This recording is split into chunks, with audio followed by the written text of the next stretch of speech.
A very good evening and welcome to the MODUS Super Series. It's finals night here at the Live Lounge in Portsmouth. By the end of the evening, someone is going to be £5,000 better off and claim the 5th spot at Champions Week at the beginning of May. Well, let's see how our players got to this point after an exhilarating 5 days worth of action.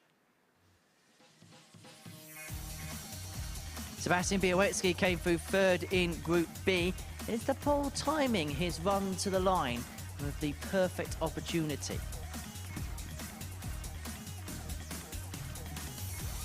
As for Reece Robinson, he came through Group C. He finished second in the end, but he gave us some real exhibition moments when it came to the finishing department, including that 150 to beat Jack Raring. As for Norris, he came through second in Group B, and it really does look like Chuck is finding some of his best starts as of late. Meanwhile, Mike Warburton, he progressed through as the victor of Group C. Warby's been one of the most consistent performers over the last 5 days and really is fancying his chances of scooping the jackpot. Well, Conor Heneghan has been the player who's harboured all the attention over the last couple of days, becoming just the second player to hit a 9-darter under this roof. Well, he only played to hit a 9-darter, he did it for a second time, but it was Matt Dennant who claimed Group A glory on Monday, Tuesday and Wednesday, respectively. Can the scholar go all the way to scoop the big prize? That is the question we're going to find out between now and around about 11 o'clock this evening. And we're going to do it in the company of the asset himself. Paul Nicholson is with me here to discuss all of the action ahead of us and to talk about the week so far. And we've seen probably some consistent performers make their way through to the final.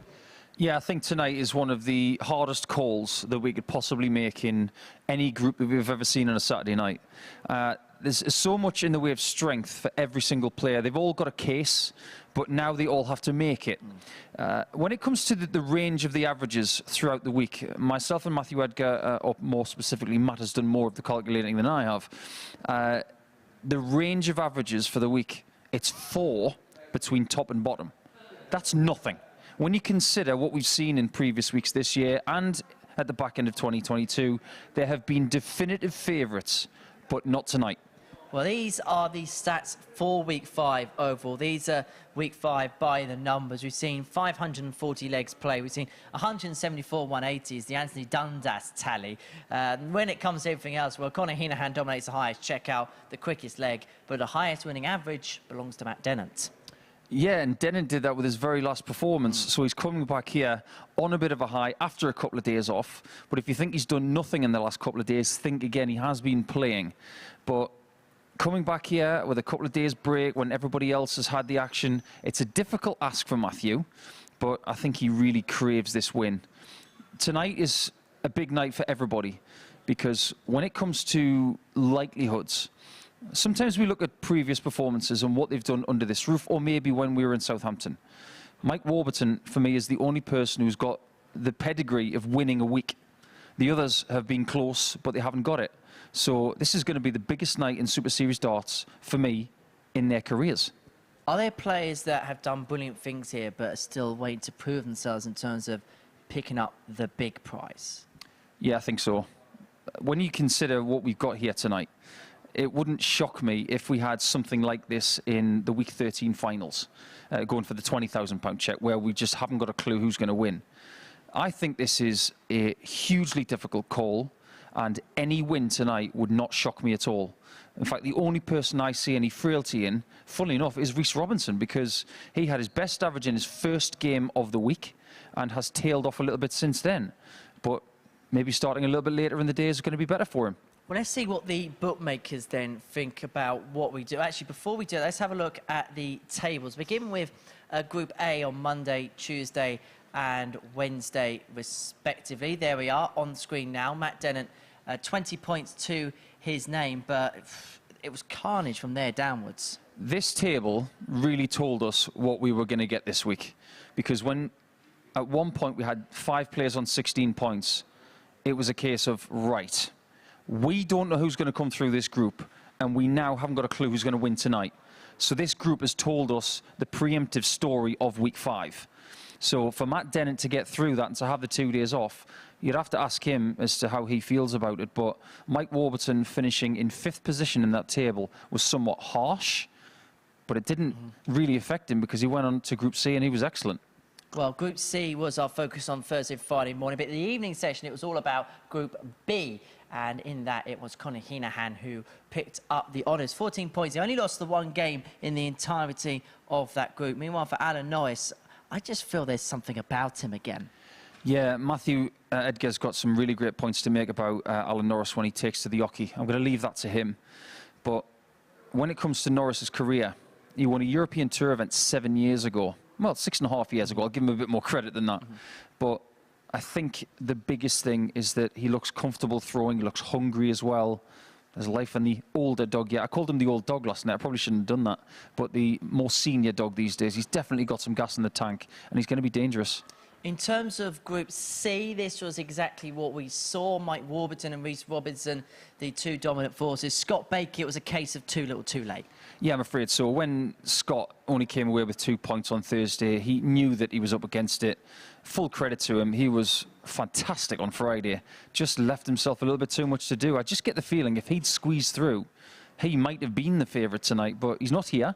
And Mike Warburton deserves all the credit because he had some superb performances in there. He was again tested to the limit. And ultimately, a lot of people are going to fancy him tonight because he has won a weekly title, not in this venue, but previously. Well, let's have a look and see what the bookmakers think about proceedings here this evening. They have Matthew Dennant as a 13-5 favourite. Conor Heneghan also quite short price when it's come to the betting. However, I'm looking at the bottom name on that list. You're looking at the bottom name of that list, and we're thinking, whoa. Yeah, that's outrageous. You look at any price on there and you think there is a case for somebody, but 8-1 for Norris tonight? Give me a break. That is ridiculous. And if Norris sees that, he'll get even more motivation to get this done tonight. We're talking about someone who's won titles in the PDC, titles in the WDF, the BDO. He's won everywhere. Maybe tonight's the night where he ticks off the box for the Super Series. He's made a world final as well. It's absolutely incredible, the CV. And of course, if you're having a flutter, 18+, begambleaware.org. But sometimes there's just the odd bit that stands out here and there. Let's have a look at what your commentary colleague, Matthew Edgar, thinks of his prime time tips. This is a 4.5-1 treble accumulator here this evening. And he's gone with a little bit of a mixture of match wins, but also a total 180 in the middle. It's a real minefield when it comes to the odds tonight. Total 180s, I think that might be one of the bets of the night. If you get the right combination, I think Norris and Dennant are noted for being, in their careers to date, really good 180 hitters. So to have over 1.5 180s, I think 4-6 is very, very fair on that one. Well, we are almost ready to get underway here at the Live Lounge. First up is Matt Dennant up against Reece Robinson. We caught up with both players early on this evening to assess their chances going into this evening's final, beginning with our Group A winner, the Scholar. Matt, welcome to finals night. First of all, enjoyed a couple of days off? Yeah, it's a nice couple of days rest. I headed home. It's not too far, so went home, had a couple of days off, chill out. Played Super League, local league as well, so got a couple of competitive games in and headed back down this morning. What was your assessment of the 3-day Group A campaign? It was a difficult group, and from my own point of view, I thought I kind of got away with it in places. Didn't play great all the way through, but played steady enough. Got a couple of scrappy results here and there. Just need to tighten up a bit of finishing here and there, and might be all right. In terms of tonight, how much would having a Super Series title under your belt mean to you? Because you've had a couple of near misses in the past in this competition. Yeah, I've got to this stage a few times. Never quite got over the line, so it'd be a good start. Obviously, it gives you the place into Champions Week, and like we said the other day in the interview, it's a good way to just kick-start the rest of the year. Is 2023 the year that Matt Dennant wants to kick on again? Let's hope so. That's the plan. We look forward to watching you play. Matt, good luck. Henry. Thank you. Get through really. I haven't been playing so well up until this, but showed some good stuff on the first day and then a bit shaky on the second day. So what have you learned over the last couple of days, considering? I can play darts. I'm still not that bad. So has this week been about trying to build confidence for yourself at the beginning of the year? Yeah, more than anything, yeah, just confidence and just that I can still do it and still play at the top level. So is tonight a bit of a free hit for you then, all things considered? I wouldn't say free hit because now I've got expectations in my mind. I've been thinking about it and I do fancy it. And you fancy it, and I suppose this is a big occasion for anyone getting to this point because everybody knows what's on the line here tonight. Yeah, well, that's it. You can tell yourself that you're not thinking about it, but deep down in your subconscious, you will be. Well, we look forward to watching you play, Reece. Good luck. Cheers, thank you. So, finals night is upon us here in week 5 at the MODUS Super Series. Getting us underway is the battle between Matt Dennant and Reece Robinson. And in the commentary box for us here this evening, it is the asset Paul Nicholson and prime time himself, Matthew Egger. Evening, Matt. Evening, Henry. Thank you. And good evening, everybody joining us on YouTube at the moment. We've got Matt Dennant, the winner of Group A, taking on Reece Robinson. And we talk about how level this is going to be tonight and how it's hard to split them. And it's even more when you look through the list of achievements that these guys have had. There are 8 real standout achievements that are actually split 50-50 down the line, 4 apiece. They have both qualified through Q School. Reece Robinson in 2019, Matt Dennant in 2016. But they've both also had success on the secondary tours on the PDC, that being the Challenge Tour and the Development Tour. Matt Dennant. First leg, it is Matt to throw first. Game on. Picking up 2 PDC Challenge Tour titles in 2020 and 2021. But he also has a Youth Tour title that came back in 2013. Reece Robinson also has 3 achievements on those tours. 2021, he picked up a Challenge Tour title, but he has twice been successful on the Development Tour, that coming in 2011 and 2014. It brings me to what Reece Robinson said, where he says, I still can play at the top level, and I've shown this week that I can play at the top level. When was his top level? Because he's got a title in 2011, 2014, he won Q School in 2019, and he won a title in 2021. I think the answer to that question is maybe his best stuff is yet to come.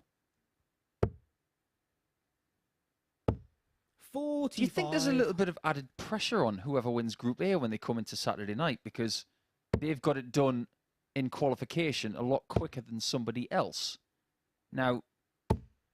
I always question the person who wins Group A on Wednesday lunchtime as to what they will do the next couple of days, but Matt's dad reliably informed me that he was playing Super League on Thursday, and that is, I think, a pretty good hit out.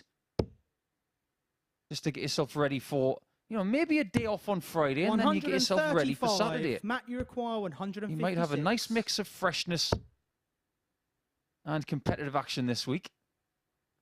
But we've already talked about it on Tuesday. 60. The key for Dennant is to hit doubles early. Double 16. 35. Now, this is what I'm talking about.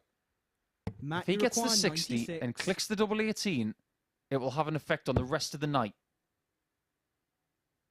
How about the 60 and clip the double 8? He might be tempted for double-double here because I don't think he likes the line. There's a double 18 That's you mentioned, shot. and he follows it with Matt the tops. Dennant. He said he wants to get those doubles early. How about 2? I don't think there is a better confidence booster for Dennant than that right there. Because in his first couple of games on Monday morning, and he lost them both. So Reece's last score was 35 before Matt checked out 96 in 3. Whilst they're just checking that score there. On Monday morning, Matthew Dennant lost his first couple of games, went on to win the next 3 on Monday. He had a bad start doubles-wise and was able to get himself off the canvas and have a really solid first day of the campaign. But then, in the past, I have seen Dennant struggle for a couple of days because of bad doubles at the start of a Second campaign. leg, it's but Reece to throw first. Game on. That could really stand him in good stead, especially here in Group 1, which obviously involves Alan Norris as well. We was obviously 100. reviewing the numbers and the stats, and We mentioned it through the week in Group A that if Matt Dennant had a weakness, it was game 1. That was where he sort of 58. was a little bit slower. An 83 average on day 1, a 76 average on day 2, an 80 on day 3, losing 2 out of 3 of those fixtures. 60. It's a different time slot. There is that to consider as well. And Matt does have previous experience of playing many a night session. 59. But this is different. It's for a rather large sum of money tonight. And like Reece Robinson said in that interview with Henry Deacon, 140. you might not want to think about it, but it will be in your subconscious. I like to listen to the interviews of players, and 125. I write down a few little notes of things they've said. And he said there, you can tell yourself you're not thinking about it, but deep down you are. The second you tell yourself you're not thinking about something, you're already thinking about 140. something. Reece will be hoping that he's going to play a bit like the logo on the back of his shirt. 59. Ratio requires Like a 61. very expensive car. Or like a jet engine. Double top for the equalising leg. That's game shot. And the that second is leg. an equalising Reece leg in Robinson. 15 darts. We all expect these games to be close tonight. We have Third Reece leg, it's Matt Robinson to throw first. miraculously Game on. averaging the lowest of every player this week. Just a shade over 85. 57. Did we get a bit of an insight, though, to Reece Robinson as to why he has this sporadic title run? A title in 2011, 14, 19 and 21. 140. He says you're trying to tell yourself you're not thinking about it. Is it a case of he's trying to actually hold down emotion rather than just running with it and embracing that emotion? One thing I've learned about dart players in my time is that they can say one thing but be feeling another. Just take Gary Anderson, for example. Tells you all these things about, 45. yeah, he'll just plod on and he doesn't practice. Yeah, okay. We know a little bit better than that now, don't we? And when it comes to the next 140. tier of players here at the MODUS Super Series, we can read them just a little better than we used to, because when it comes to Reece, for 60. example, Matt, you he's require already told us that he's not thinking 164. about something when in fact he is. I don't think he knows where his game is at. I think this week has 100. been a really good indicator of where he could be in the next few months. Absolutely. You can't say you're not thinking about something without thinking about it. 125. There was that debate, wasn't there, when Matt, you Barneveld require and Phil Taylor at the 64. World Championship was in a very similar situation, but that's not the dart that Matt Dennant was planning, but he did hit tops 44. the last time he was on it. Reece That was on the require end of a double-double 131. combination. Well, you love this guy this week because he's been going for all of the showman shots. He's had a bull 18 bull and a 118. He's had a 150 on double 55. 18, Matt, you require 20. but he doesn't take out the 131. Double 5, it's a big dart. He wasn't even sure if it was in the 10.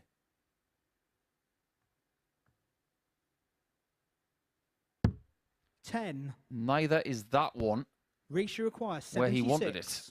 So Robinson gets a free hit here. Double top. 36. It's a bit nervy at the start Matt, of you this one, require isn't it? 10. Always will be on a finals night, especially when we've got a group of people that don't have a lot of titles split between them.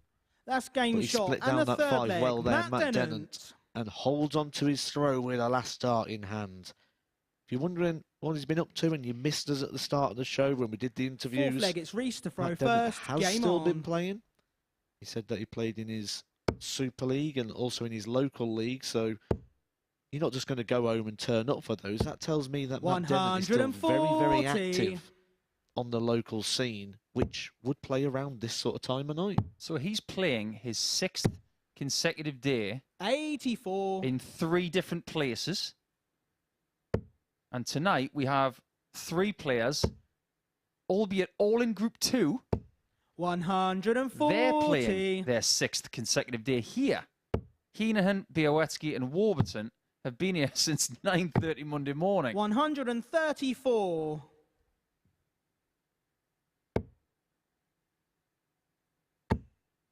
Sometimes you do get a nervy first game in the group. 57. But there is a formula to qualifying through these groups. You get 2 games each. If you can finish with 2 points and a positive leg difference, you are guaranteed to be through. But if you want to win the group, easy. Win both your games. There are advantages as well for winning your group. You win the group, you're guaranteed the throw in the semi-final, which in this short format could be very important. Double 16 for a 143. 111. Matt Dennant yet to record a 10+ finish. He didn't record any in winning Group A. That's outrageous when you think about it. Now, why did Robinson go bull on 119? 39. Matthew Edgar's got a bit of a smile on his face because he thinks he knows.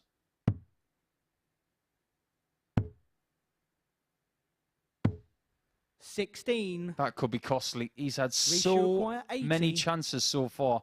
He's had 11 darts at a double in this match. Robinson's only had 3. What's going to happen with his 4th? It's going to equalise. That's what. Shot and that is a big dart. Reece Robinson. Because Dennant really should have been 3-1 up. And I don't mind a bit of emotion on a Saturday night because there's a lot of money on the line. And this could be career-changing for somebody tonight. Game on. Absolutely. And these are 2 players that have had a good level of success. But fair to say that neither are really happy with their careers in terms 100. of they probably both feel they could do so much more. What's with the ERR on the left sleeve, by the way? Any ideas? I know his initials are RR. He doesn't have a first name that he doesn't go by. That's not his initials, is it? 180. Maybe it's just his favourite phrase. Maybe he might have a child that his middle name might be Reece. 48. Quite a popular thing at the moment, isn't it? Yeah, that's true. A lot of players have got their children's names on the shirt. You'll see Mike Warburton tonight with a shirt, and he's got all 5 names on there. 86.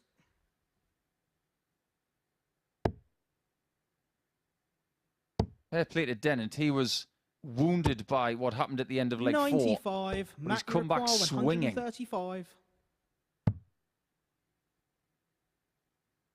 It's almost like he submitted to the fact that he wasn't going to go for the 135. 95. But that last dart was wizardry.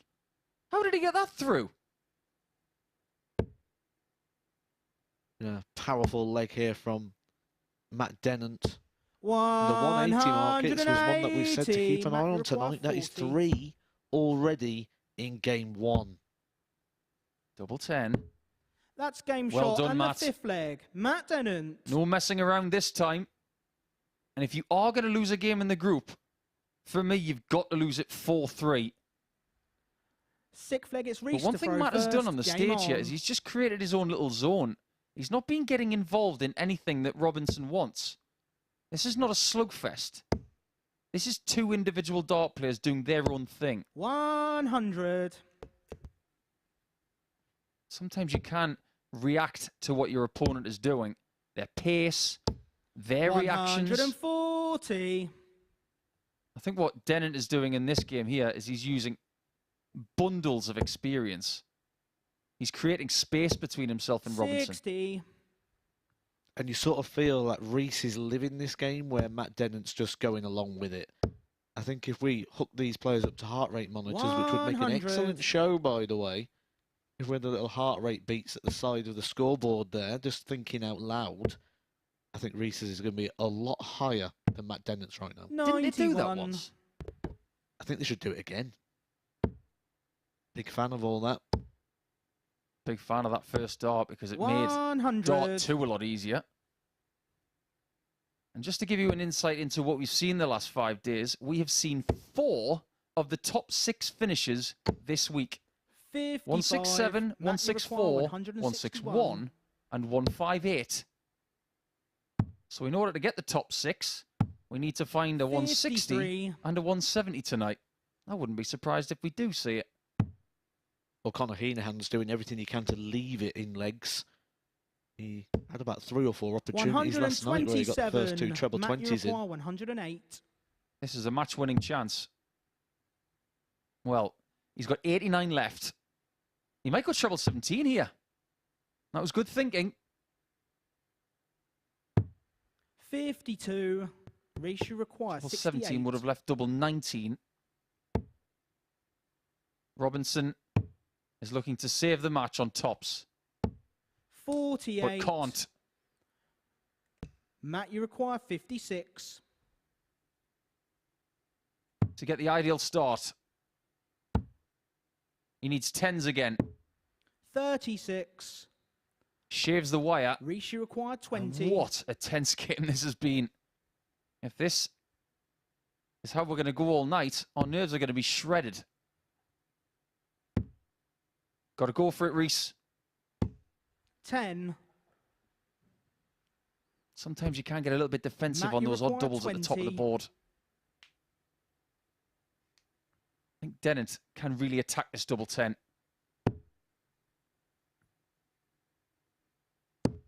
He That's does game, attack it with dart shot, 2 and the gets a match, really good Matt start. Dennant. 4-2 in Group 1, and he has 2 early points. It will be up to Alan Norris to try and stop Matthew Dennant a little bit later on. Robinson knows that if he does not win his next match, he will be out at the group stage. It wasn't a classic by any means, but tonight is not about averages. It's about getting through to the semi-finals and being in the knockout scenario. When we come back, we will go to Group 2, and that will be Conor Heneghan and Sebastian Bialecki playing their 6th game of the week.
Welcome back to the MODUS Super Series, where Matt Dennant has got off to the perfect start here on finals night, getting the better of Reece Robinson by 4 legs to 2 in Group 1. We're going to begin Group 2 now with the battle between Conor Heneghan and Sebastian Bialecki. Heneghan, who hit a 9 darts on Thursday. Up against Bialecki, who has been solid and consistent throughout the course of the week. I caught up with both players early on the scene, beginning with Conor to assess his Saturday night chances.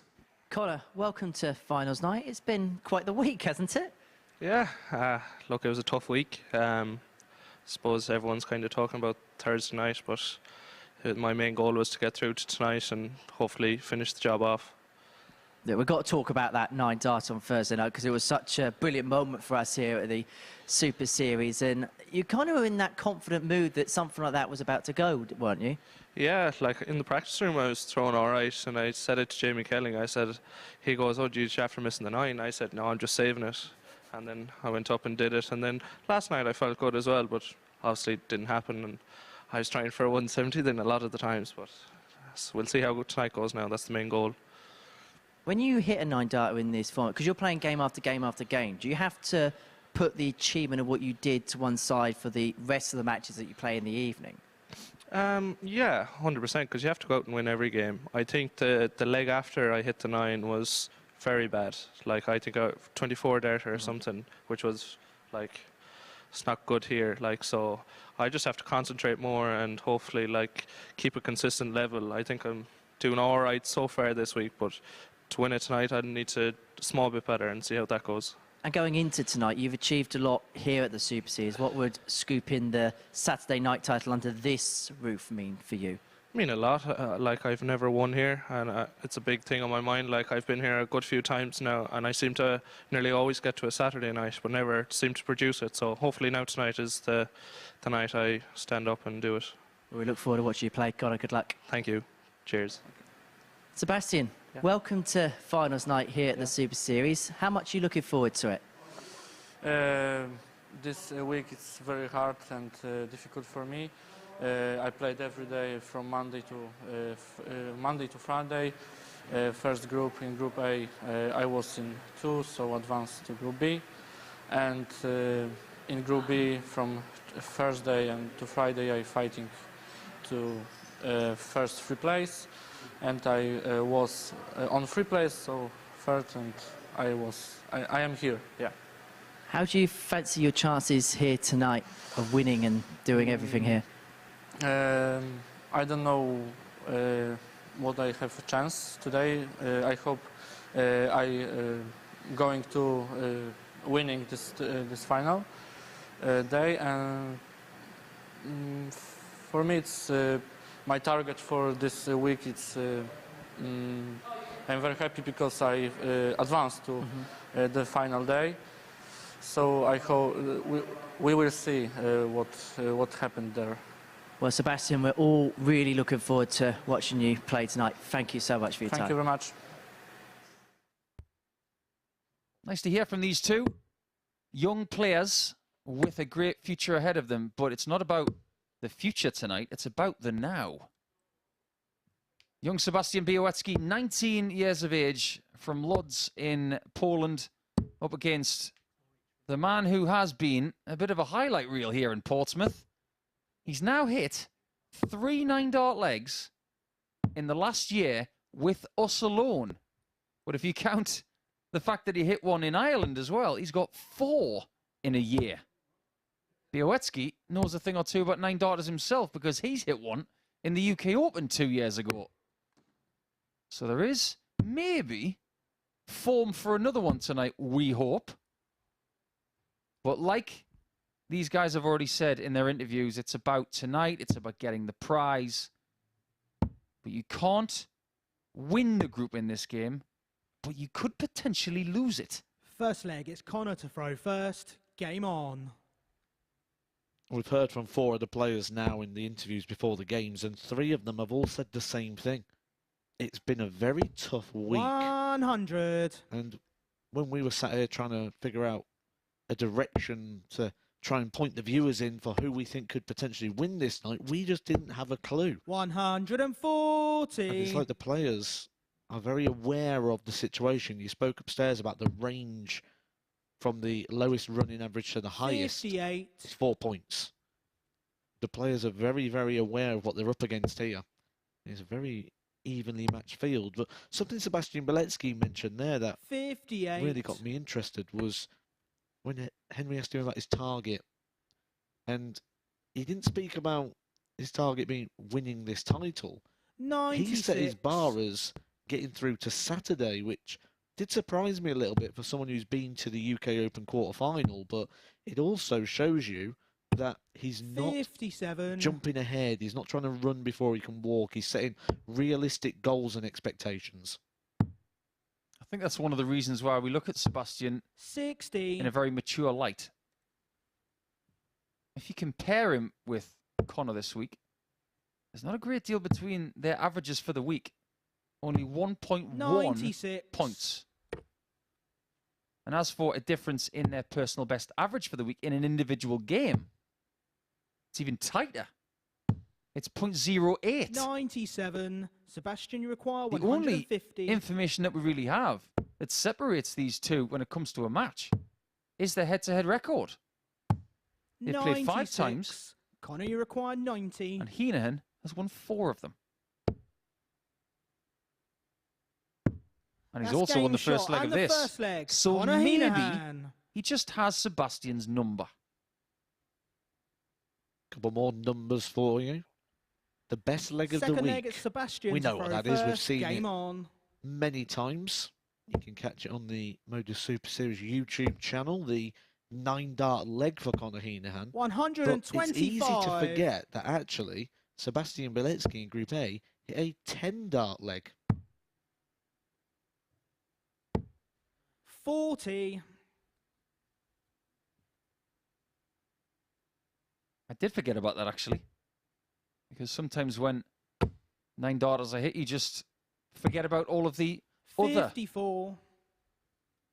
4-visit legs and the really good 5-visit legs, of which there have been plenty this week. 85. The thing that intrigues me most about this group, Group 2, is that you have 3 players who are on their 6th consecutive day here.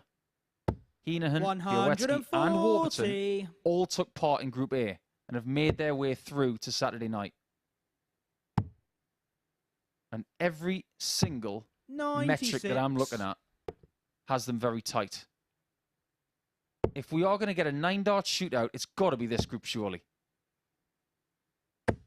60. And if you haven't tuned in before on the MODUS Super Series YouTube channel, a 9-dart shootout will happen when 2 or 3 players are on exactly 84. the same points, Sebastian, you require leg difference and legs 122. won. And because there's only 3 players in the group, it's going to be all 3 players. We've had 2 of them before. 76.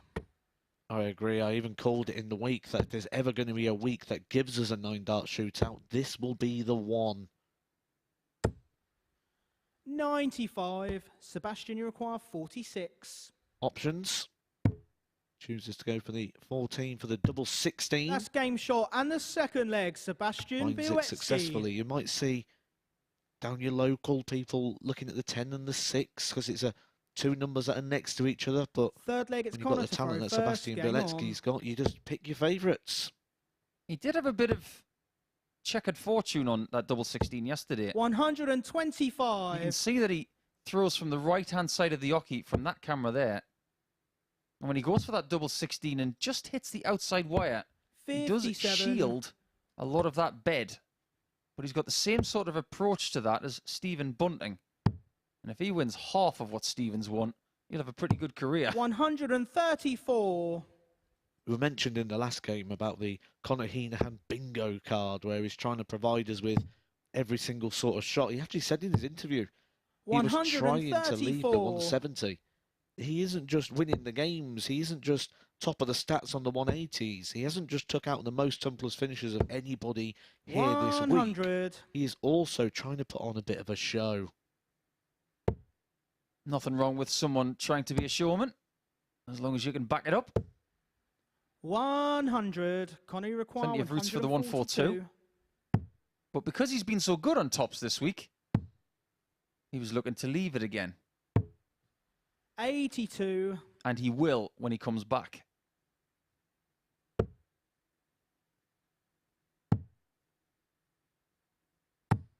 $96. Conor, you require Conor 60. still holds, or should I say, co-holds, the venue average record. That's game shot. And the third leg. He also Conor holds the lead Heneghan. again for the second time in this second contest of the night. He has 115.62. Is his Fourth personal leg, best average Sebastian in to this throw room. First, game on. And that's the venue record with Cam Crabtree. Great start to the leg for Sebastian. 180. He's been pretty good when it comes to the scoring this week. He has had some really hot starts in games, hasn't he? 81. When he got that 10 darter earlier in the week that you just reminded me of, he backed that up with a 13 in the next leg. And we thought that maybe the venue record was going to be under threat. 100. Still ended up over the 100 though in that game. 140. Thought Conor Heneghan was going to fill that one up. He left plenty of room to the right-hand side of those two treble 20s. Sebastian Bialecki just goes into these patches of power scoring. 180. And there is literally nothing you can do when a player plays like this with the throw. Well, there's one thing you can do, and he's already done it this week. 85. What are you going to do when Bialecki goes wild on you? Double 16 for an 11 darter. 9. It's okay to miss there, but you don't want to miss again.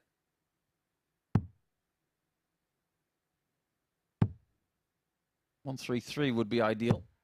133. Sebastian, you require 32. Important moment of this match. This might be one of That's those game red shot pen and the moments fourth if he leg. was to miss Sebastian it. But Bialecki. no problems there for Bialecki. And the reason I say that is because Conor Heneghan's checkout percentages this week have been very impressive. He's Fifth leg, 2 it's from Conor to 2 throw first. in this Game on. match. But for the week, he has a 41.4 checkout percentage. 99. That is 77 hits from his 186 darts at a double.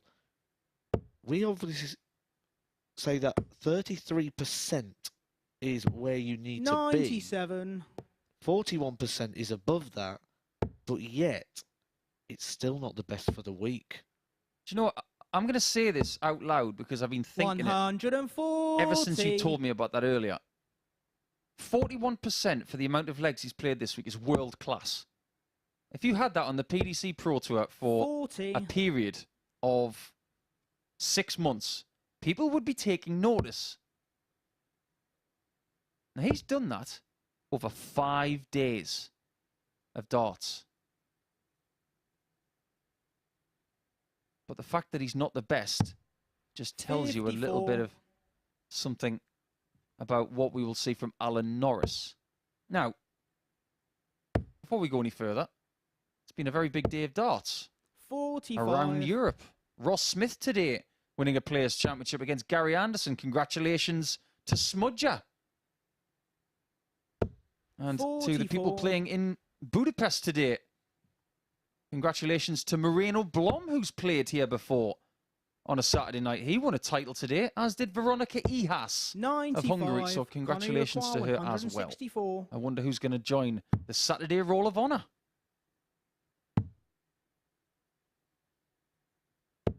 98. Big last from Conor Heneghan. Bialecki was probably just sensing the door might be coming a little bit more ajar for him 93. there. Connor, you require 66. A huge treble 20 with the last dart leaves him on a possible 2-darter or a single for his preferred double top. That's game shot and the fifth leg. Conor Heneghan. What do you think is the best or most likely scenario if we are to get a 9-dart shootout? Sixth Is leg, it it's Sebastian 4-3 to throw first. every game on. in Group 2?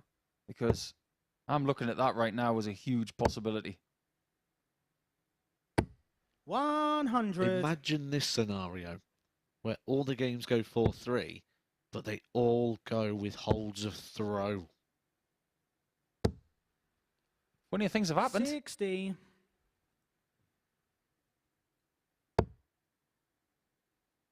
This one is following that pattern, following that trend.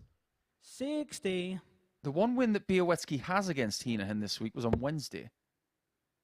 4 legs to 2. Only the one time they've gone the distance, which was on Thursday. 140. That was in an evening session. I'm just trying to micro-analyze the form between these two because it's the only head-to-head that we have tonight that has gone every day this week. When it's come to the evening games, 180. it's Heneghan who has the edge. He's won them both. And he will have a shot to win this one again. 41. Conor, you require 121.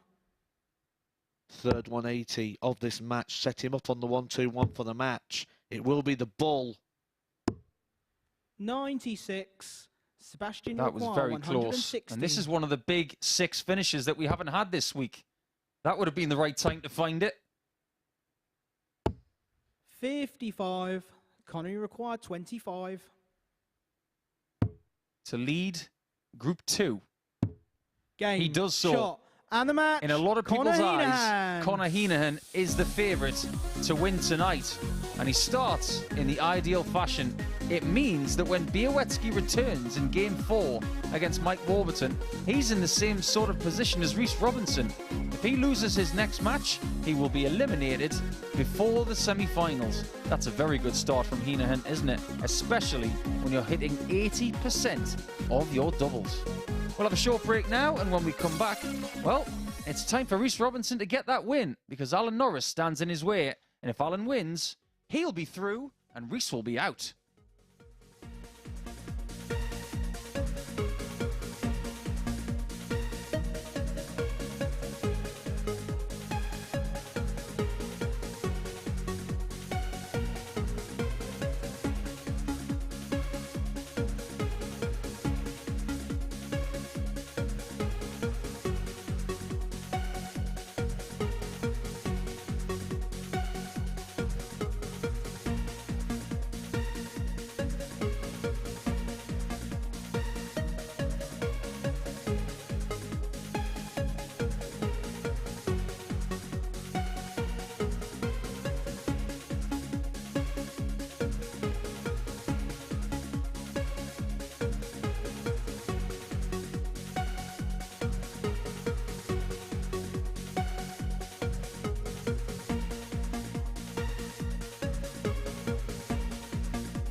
Welcome back to the MODUS Super Series, where Conor Heneghan has got his night off to the perfect start, getting the better of Sebastian Bialecki by 4 legs to 2. Doing so in impressive fashion, an average in the mid-90s to boot as well. Heneghan playing some fantastic stuff at the minute as he looks to claim his first title under this roof here in Portsmouth at the Live Lounge. Well, we're going to head into our middle match of Group 1 in just a second, but before we do that, let's remind you how our players are getting towards Champions Week, which will be taking place at the beginning of May. This is Week 5. Last week it was Scott Taylor who claimed the spoils in the Week 4 final. He got the better of Andy Bolton in impressive fashion, it has to be said. And so here's the best bits of last week's final. For the final was Scott Taylor is saving his best for the final. He is not just running his way possibly now to the £5,000 top prize. He's got into a Formula 1 car 96. And he is in 5th gear going through the parabolica towards the finishing line. Para what? It's a famous corner. I know. 140. I'm an egghead. You wouldn't think so at the quiz on Monday night, but there we go. Look at this, Henry. 95. I don't even think I don't think many people would have predicted this after 3 legs, especially the way this man has played this week. 131. Has that semi-final just taken too much out of him? Or should we be looking at how fantastically well Scott Taylor is playing and continues to play? Let's give the credit to Scott Taylor. Sometimes you just run into an immovable object, and sometimes you just got to congratulate and shake the opposition's hand. 100. And it might be a case that Andy Bolton has to do that. But of course, at the Super Series, anything is possible. Don't write Bolton's obituary yet. However, Scott Taylor is making a frantic dash to the finishing line. And you require 130. This has to go.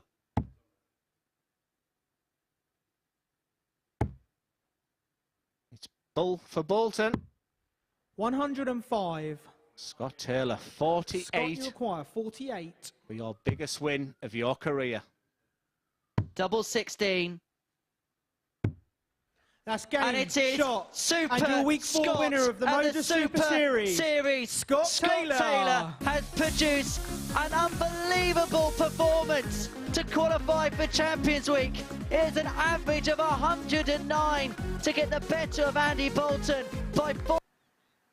So that was how Scott Taylor made his way through to Champions Week, which will take place at the beginning of May, and we're very much looking forward to that. The cast list for Champions Week really is beginning to assemble. By the end of tonight, we'll etch our 5th name into it. Well, we're into our middle game now in Group 1. It sees Reece Robinson in action. Now, he took on Matt Dennant in the opening game of the evening and went out the other end of the scoreline by 4 legs to 2. So he needs to get a win in this game against Alan Norris to keep his chances of qualifying for the semi-finals alive. Norris, who qualified through Group B on Thursday and Friday evening, really is finding a reinvigorated nature towards his game as 2023 moves into the horizon. I caught up with Alan early on the scene to assess his chances going into tonight's final and how much he's looking forward and enjoying the game at the minute. Alan, welcome to finals night here at the Super Series. How much are you looking forward to it? Yeah, really looking forward to it. About time. I keep losing by the odd leg difference. So, yeah, nice to get through to this Saturday. Hopefully it goes well and keep up some of the good form. But I'll need to raise my standards tonight against these lads. They're playing well. It's nice to see Alan Norris in a good place. I suppose this is a real good test for you, isn't it, in terms of your game in 2023? Yeah, we've got, I mean, there's a busy schedule this month. I'm lucky enough to have Will Adamson with the Cleveland Arms as new sponsor. That's a massive help. Home life's good with Ellie and Babsy, as I said before. And, no, everything's going in the right direction. In terms of presenting itself with an opportunity, what is at stake this evening? How important is this for yourself if you could be successful here this evening? Well, I think, you know, it's about momentum, isn't it? If you do well and you create a momentum, it tends to generate more wins, stuff like that. So, and it's great going into the Challenge Tour for next weekend in Hildesheim.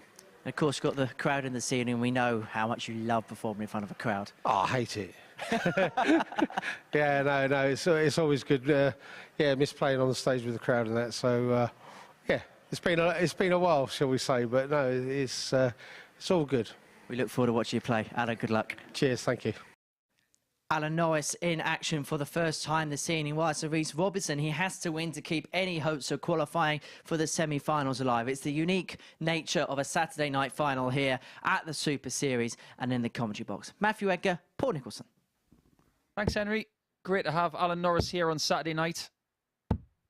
It'll be really interesting to see what kind of reaction we now get from Reece Robinson, though, because knowing the intricacies of Saturday night, he now knows that if he loses this game, he'll be out by around about 9:15.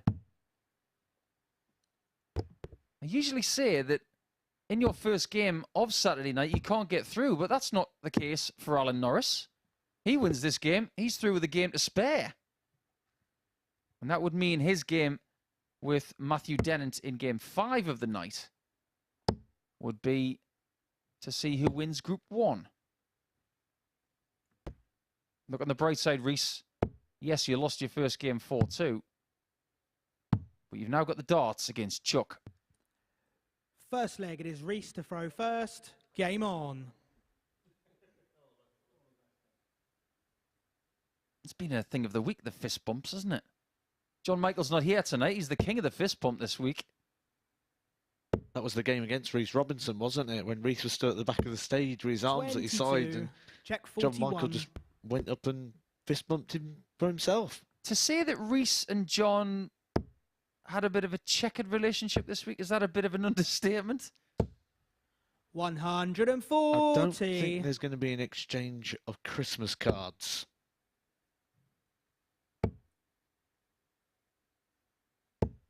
$60. The practice rooms have been quite jovial this week. But there have been some quiet ones as well, because they know what's on the line. 58. I think the quietest person in the practice room has been Bialecki, purely because English is not his first language.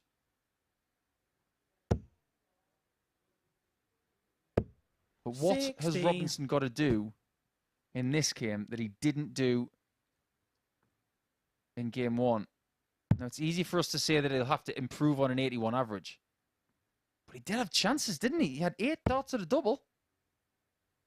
And he's not going to be able to do that against Alan 97. Norris. If there's a strength in Alan Norris's game this week, it has been the finishing. We mentioned in the last game, Conor Heneghan, 41% on the doubles, but that's not the best we've seen so far this week. 96. The best we've seen so far this week was Alan Norris, 50%. 56 darts at the double, he's hit 30. 28 of them. To give you an idea, and it's obviously over a much larger sample, but the best player in the world right now at checkouts is James Wade. He has a 43.63% turnover. That is better than the best player in the world at checkouts. 60. 50% is almost 123. not sustainable. That's how good he's been over the last couple of nights. Well, Robinson likes to start on the bullseye on Alan, a lot of shots, but 116. 1, 2, 3. Jury's out on that one. And That's the leg game is shot over and the because first the leg. man who is the Alan best at doubling Norris. this week now improves his percentage with a ton plus checkout to start his Saturday night. Second leg is Alan to throw first. Game on. Yeah, he's now better than 50%. He said it wasn't sustainable. Alan Norris agrees. I don't think that was the way we expected it to be 100. going. You've spoken to me a lot over the last day and a half, Matt, about how good Alan Norris looks on the right-hand side of the screen. 60. So, for just a couple of throws, just bear with us. Ignore the left-hand side while he's hitting treble 20s. Look at how Alan throws right now. I'm with you. He looks more like the 2016 Alan Norris than at any point since then. 100. He's suffered with injuries. He's lacked confidence. And the average this week so far, 91. 89.49, very close to the 90 mark.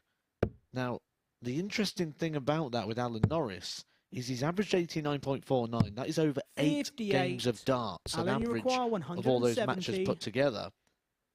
He hasn't averaged that in a single darts match since the 9th of September 96. 2022, when he played the last 256 game on the Challenge Tour. Around about 7 months since he did it in a solo match. 100. Alan, you What do you require put it down to 74. then? Answer that one in the next leg, because this one could be over. Double top again. 54. He's got Sugar Reece Robinson on the ropes. Now, I know his nickname is Sugar Boy for some reason, but... 56. Sorry, I'm going with Sugar. Sounds better. Alan, you require 20. Gives the Oki a good kicking. That's game shot then and the gives second leg. himself Alan a second leg. Norris.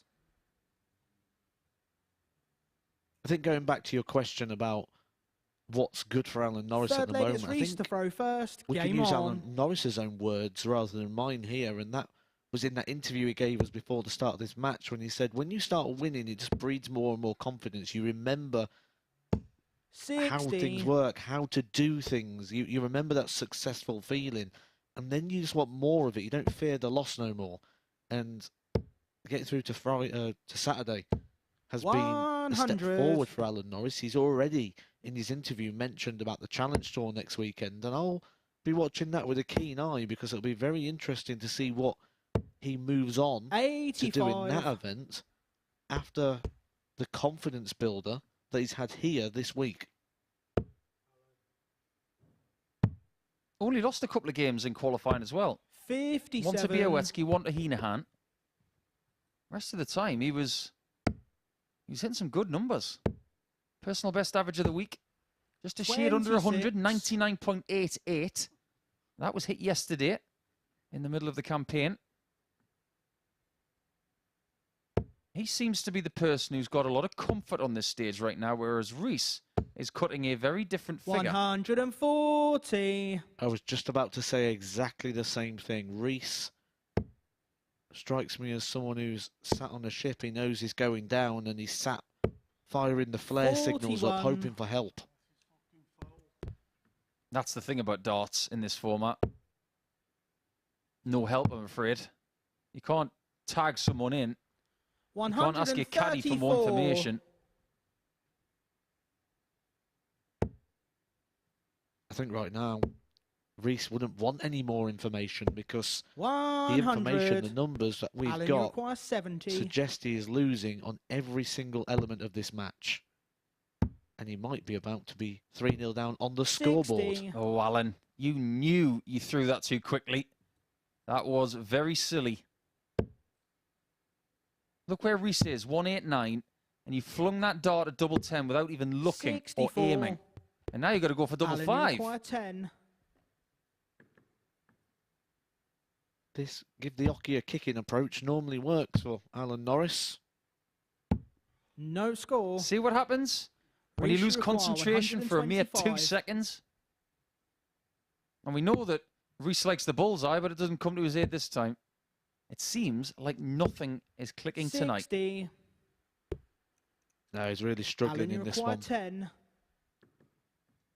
Alan Norris looks like he's just a couple of legs away from booking his place That's through. game shot and the third leg. Make it 1. Alan Norris. And he will have the throw in this next one. Reece has not yet had a dart at a double in this match, and he's thrown first in 2 of the legs. Throw first. Game on. One thing we should say is that if you do ever play at a raised hockey and you're wearing trainers or soft-toed shoes, just be careful. I'm looking at the footwear that Alan's got on. They don't look like steel toe cap boots. 60. Just be careful of those tootsies there, Chuck. Start kicking that hockey. I think the hockey will win. 45. I think the only winner in this one so far is going to be Chuck. We've seen a few fights between equipment. Recently, Kim Hybrex headbutting the dartboard won. We saw 56. Colin Lloyd punch a dartboard. The dartboard won. Aaron Monk punched the stage won. Know your limits, everybody. 59. I tried to take on a crowd of about 3,000 people. That was never going to work.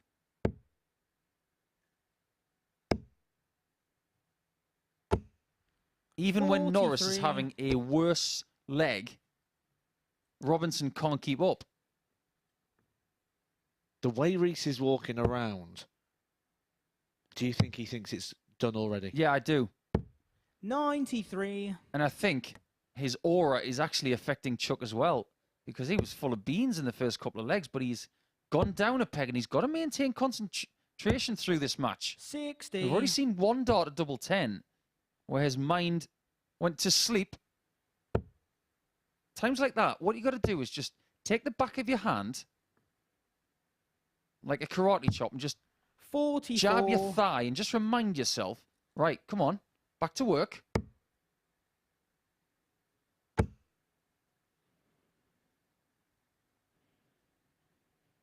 He needs another treble to get to a finish. But he doesn't like where the flight is because he knows it's staring right at him. It might deflect the dart away.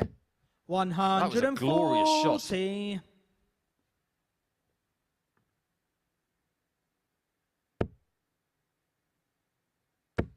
You noticed that Alan's miss over the last leg and a half has been low. 60. Is that Reece arm just starting to tense up a little bit? 142. Alan's been very familiar with this product before. He'll know the situations 48. and he'll know that if Alan, he you can just require 130. get this leg, that he will be through to the semi-finals. And he was happy enough just to get to this stage. He's missed out very close a few times. He mentioned in his interview just the odd leg here and there 65. Seems to have cost him. Reece, He doesn't want this 94. to be a leg that costs him. Surely a double shot now. He went for the 19s. I don't blame him. But it just seems like nothing Alan, you require 65. has worked for Reece this evening. And he is possibly 2 darts away from the exit. Double 10. Game. Brilliant shot. from Norris. And the match. He's Alan through. Norris. And he has done so with a game to spare. Our first casualty of Week 5 finals is Reece Robinson. He's off the stage quickly, and you can see why. A poor performance from him, and he will have to take that one on the chin before we possibly see him again in the future. Norris will take on Matthew Dennant in Game 5 to see who wins the group. But before we go there, let's have a little look at Mike Warburton. He's played the last 5 days, and he's going to take on Sebastian Bialecki.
Welcome back to the MODUS Super Series, where all is settled now in Group 1 as Alan Norris has got the better of Reece Robinson by 4 legs to nil in our middle game in that particular group. Reece Robinson, who lost to Matt Dennant in the first game of our evening session here at the Live Lounge Reports. It means that we know that the pair are going to be into the semi-finals from 10 o'clock this evening, but the final game of that particular group will be to jostle for position and see who has that all-important throw in the odd-numbered legs in their particular semi-final. Well, the middle game of Group 2 is going to come up in just a second, but before we do, let's find out a little bit more about the team that work on the Super Series by getting to know the production staff a little bit better.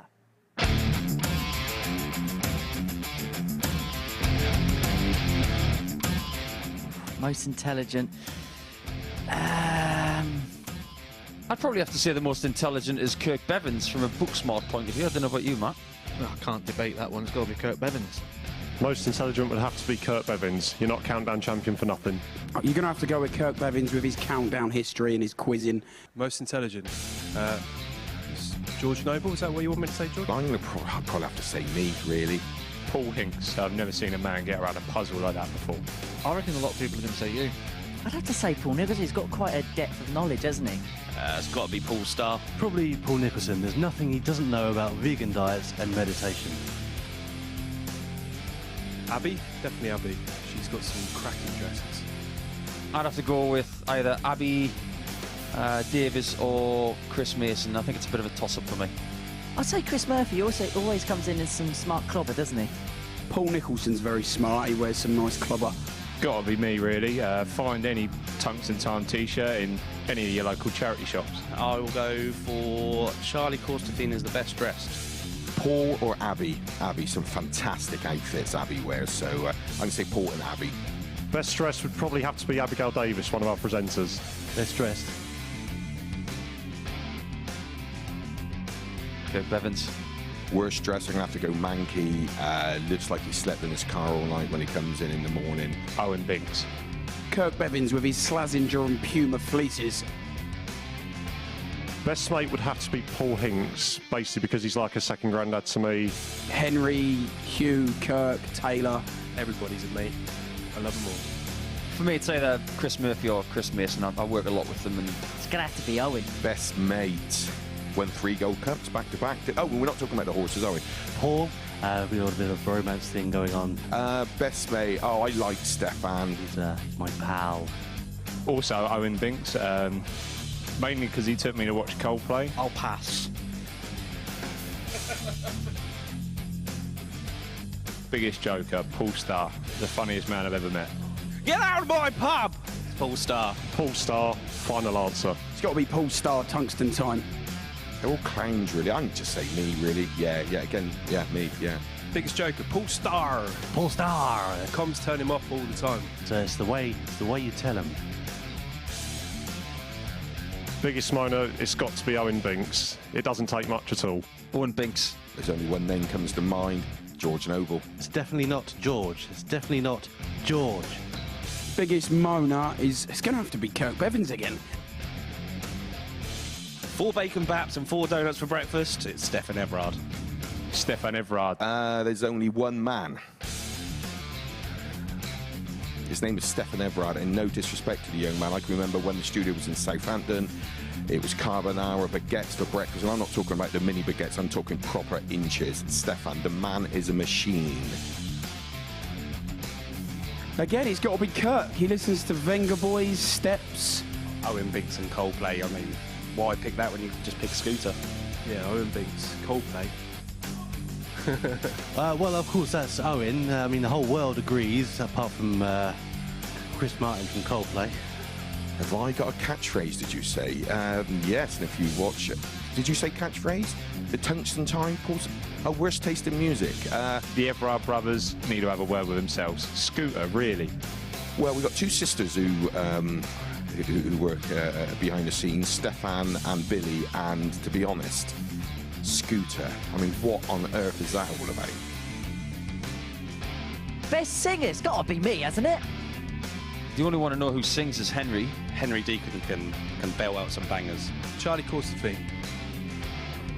Charlie's quick-step is a thing of beauty. I didn't know Charlie could dance. You can't.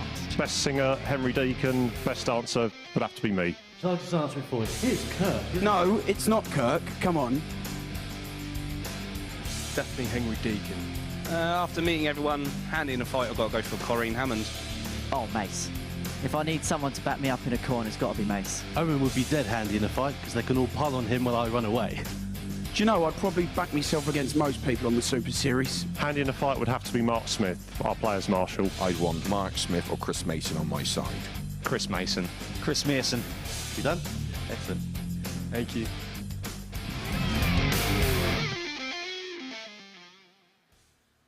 And you know what we learnt from that VT? Paul Starr has a catchphrase. Well, we're going to move into the middle game of Group 2 now. It's going to see Mike Warburton in action. It's the last player we're yet to see here this evening at the Super Series as he takes on Sebastian Bialecki. It's the 4th game of our evening session, and before play got underway this evening, I caught up with Warby to assess his chances going into tonight's finals. Mike, welcome to finals night here at the Super Series. What would be your assessment of the week so far? Yeah, I think I played pretty solid. I had one bad day on Tuesday, which put me in, well, caused me to go into the morning session Thursday, Friday. I think I played pretty well Thursday, Friday, so I'm feeling pretty confident. When you moved into that Group C, you're an experienced campaigner here. Did you know exactly what you needed to do in terms of that consistent level you put in and the points you got on the board to get through? Yeah, I knew how important a quick start is, especially in the morning session, because if you have a bad first day and playing catch-up, I think Scott was unfortunate because he played really well on the Thursday morning. Didn't get the results, but played really well. But he just left himself too much to do, and I've been there before. It's hard to bring it back in 2 days. So it's a bit different on the Monday to Wednesday because you can have one bad day and bring it back. But yeah, I think the quick start I made was pretty good. Does tonight feel like a different dynamic for you with the crowd in and the Saturday night pressure? Yeah, well, I've been on a Saturday down here before once. Didn't do very well, so I'm open to improve on that. Does it feel like that bridge that you're waiting to get now, to get that win here? Is that the one last chapter that you've got to write here at the Super Series? Yeah, well, I've won a couple down in Southampton, but yeah, I haven't won one here yet, so yeah, it'd be nice to tick it off. Get myself to Champions Week for the first time and hopefully get my hands on that big check. You heard the ambitions of Warby right there, talking about success in Southampton, but he wants to be prominent in Portsmouth. Maybe 2 things that he wants to do here under this roof, but first he must win a week before he has a chance at the Champions Week. And he's in the very similar position to that of Alan Norris, knowing that if he beats young Sebastian Bialecki, he will eliminate the young man from Poland, and he will be through. So effectively now, Matt Edgar, we're talking about knockout darts. That's the beauty of these Saturdays, isn't it? They spend all week in these group stages with plenty of opportunities and plenty of lives. But that's why the pressure's so much higher on the Saturday, because you don't have 2-3 games. You don't get the opportunity like Matt Dennant did when he won Group A, losing the first 2 matches, and then was able to go on a run of 8. You lose your first 2 matches here, you're going on a run back to the car and straight back up the motorway.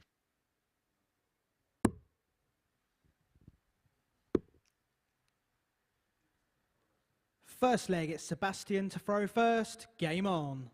This time, Sebastian has the darts, but I said exactly that about Reece Robinson, and he lost 4-0. But you just get the feeling that maybe Bolt is a little bit more likely. He averaged 89 in defeat to Conor Heneghan in Game 2. 60. Whereas Reece Robinson averaged 81 in a 4-2 loss to Matthew Dennant. Now, the one thing that we always bring up when it comes to Saturday night with someone like Mike Warburton, who's played 5 consecutive days in the morning session. So he's played Monday, Tuesday, Wednesday, Thursday, Friday from 9:30 a.m. until around 2:15. Is it different playing at night? Or is it a blessing for him that he was able to get a bit more rest today? 57. He'll be used to waking up at 6 o'clock in the morning, which means he'll have just started to have got tired last night on a body clock of someone who gets up at 6 o'clock in the morning. Now, if I was Mike Warburton, I would have Sebastian, you require 167. fought the urge to go to sleep and tried to have gone to sleep later, around about the 11, 12 o'clock mark. 97. Rather than going early, because then you're going to wake up the same sort of time, and then when you come round to semi-final stage, that's when the tiredness is going to kick in. I called this dart lag, the dart version of jet lag. 100. Sebastian, you require 70. He's played the most games this week as well. He's played 25. That's game shot. Ideal and start the for the pool with a 14 darter. Bialecki. And Warburton already knows that he's got a game on his hands. If he plays game Second 29, leg is Mike to throw first. he'll be Game very on. happy. As for Bolt, 15 games in the first 3 days, then another 8 over the next 2. So he's played 24 because he's obviously 100. started before Mike tonight.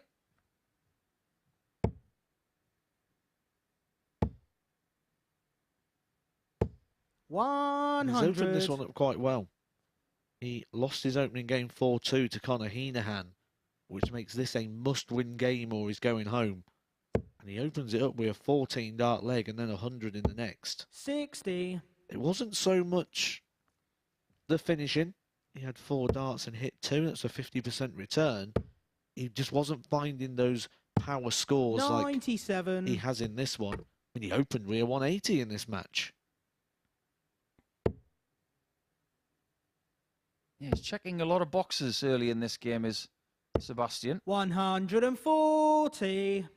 I don't think we've seen in any venue yet his top level, but he's only 19.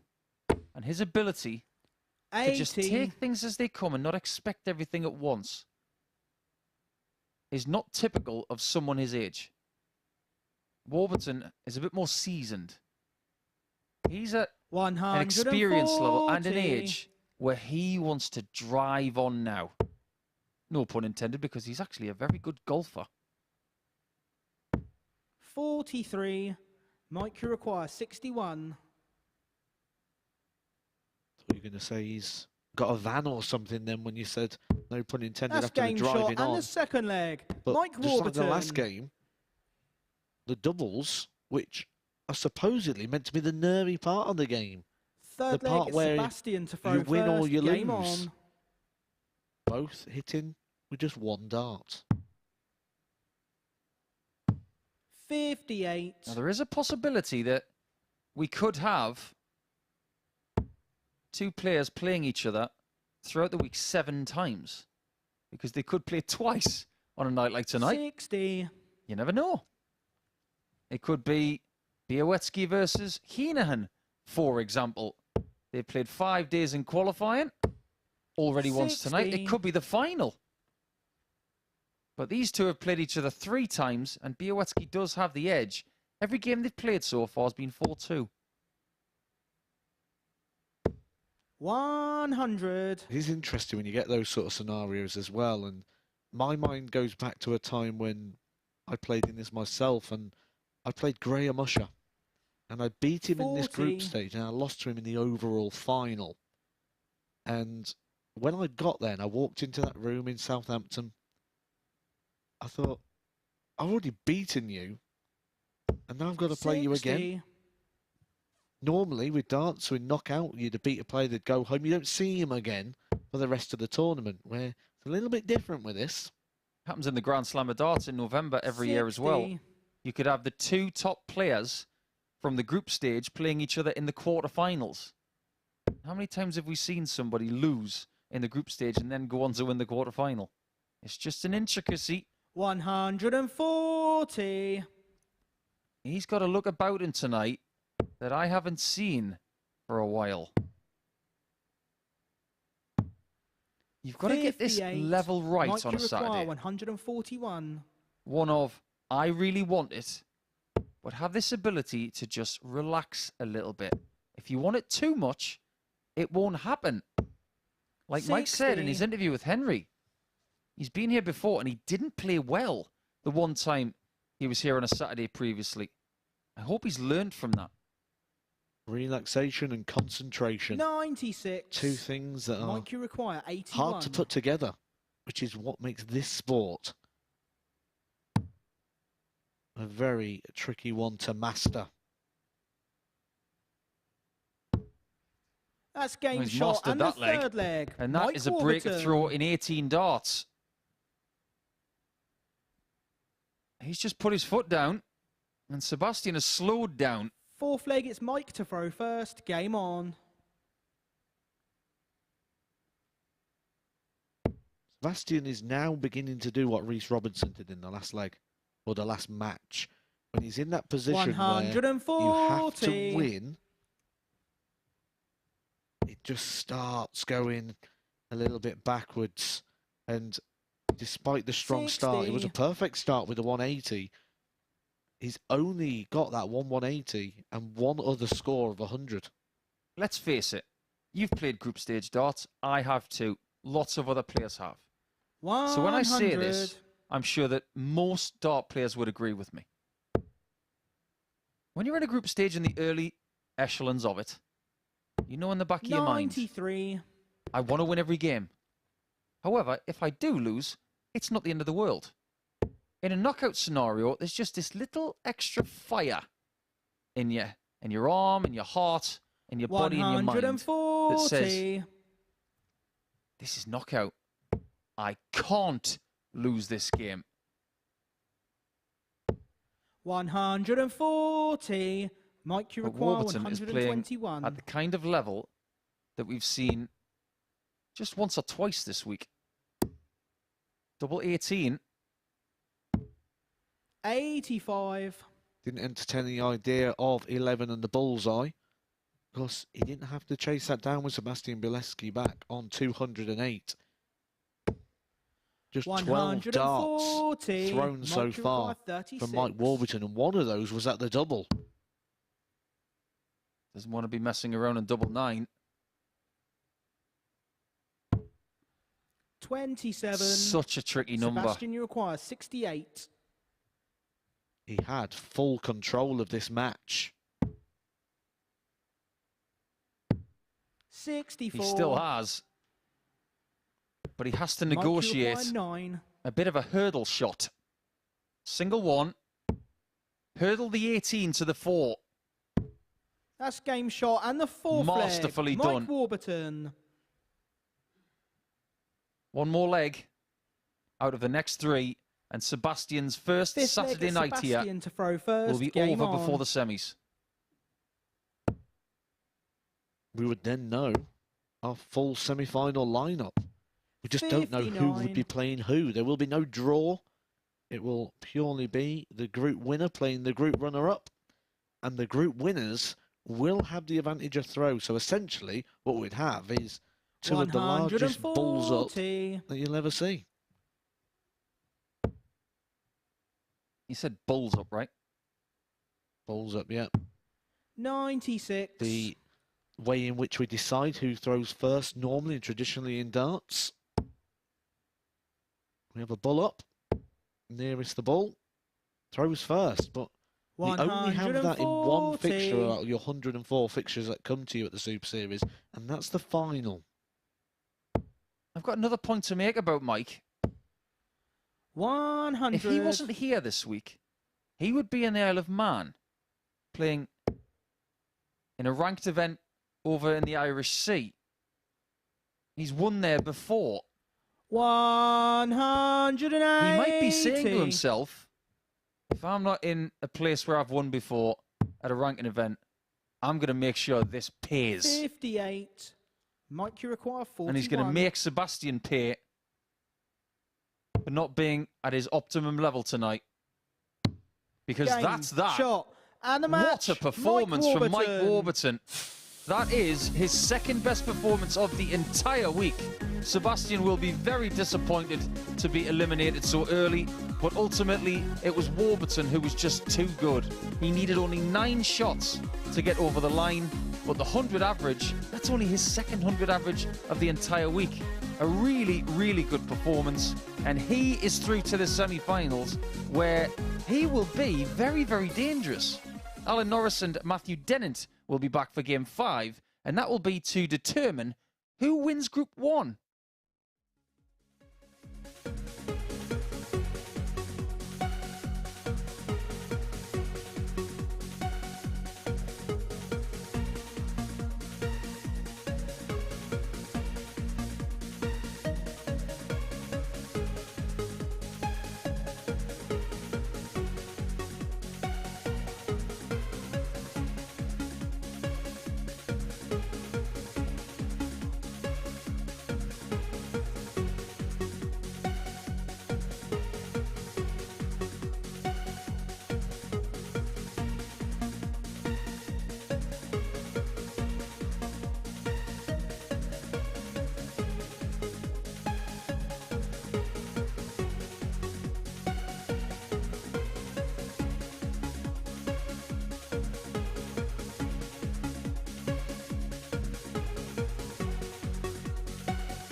This is the MODUS Super Series.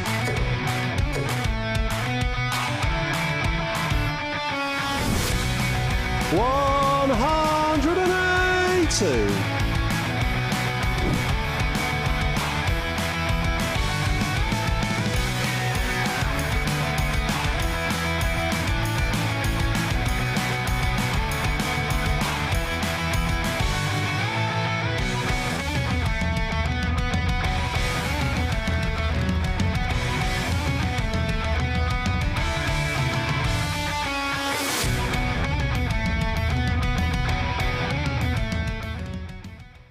And we are with you for 50 weeks in 2023, bringing you darting, drama and entertainment courtesy of the MODUS Super Series. And this year we will be crowning a number of champions as well, picking up that £20,000 check and the opportunity to call themselves the Champions Week winner here at the MODUS Super Series. We're currently into the 5th week of the 3rd cycle here since we moved to the live lounge in Port. So last time out, it was Raymond Smith who was the man who picked up the check. He won a dramatic final against Matt Clark. It was a week that really did provide us with drama from start to finish. And we're going to remind you now how he picked up that check, that trophy, that prize, that title of Super Series champion in the company of Glenn Dennant and Paul Nicholson.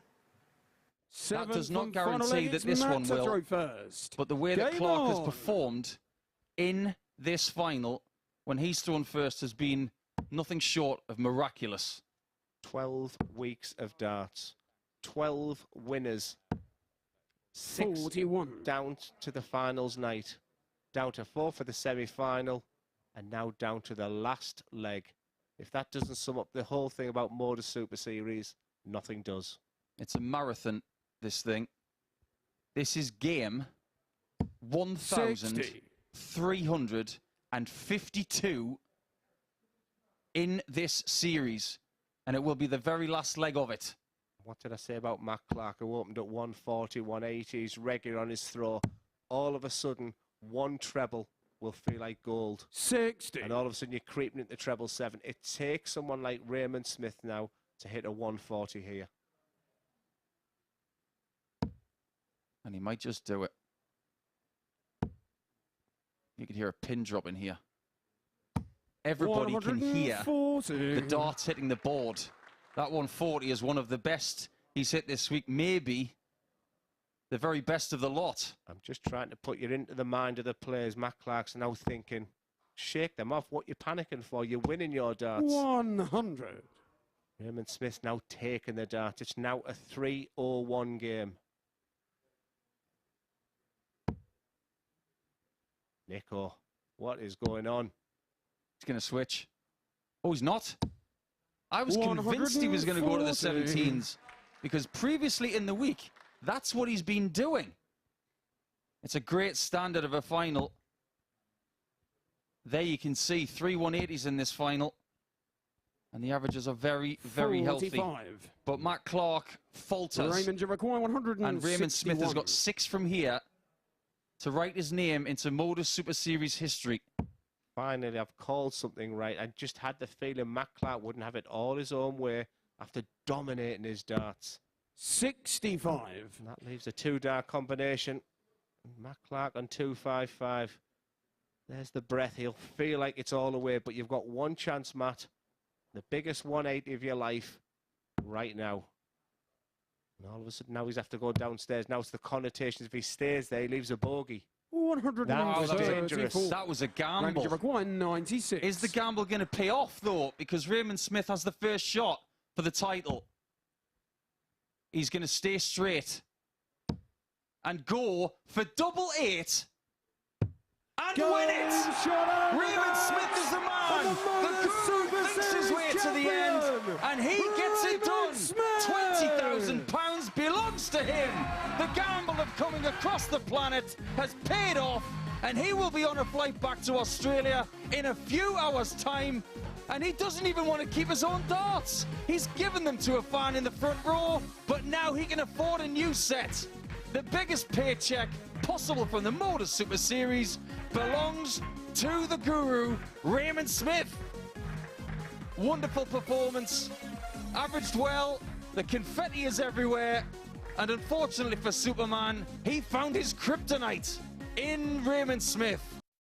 So then that was how Raymond Smith won Series 2 here at the MODUS Super Series. A reminder that the Champions Week night in Series 3 is Saturday the 6th of May from 7:30 here at the MODUS Live Lounge Report. So we begin on May the 1st. So we already know that into Champions Week this time round. John Worsley, the winner of Week 1. Owen Bates, who was so impressive. What was a blockbuster Week 2 field. We then saw Yellow Class and the Cobra win his way through Week 3. And of course, as we showed you earlier on this evening, Scott Taylor making his way through last time out. So who's going to be our Week 5 winner? We're going to find out over the next few hours or so. We know already that Matt Dennant and Alan Norris are already through, courtesy of Group 1. They're going to play in our final match of this particular group. The winner of this will top the group and will have the advantage of throw in their respective semi-finals. So still plenty on the line in this one, as described by Paul Nicholson and Matthew Edgar.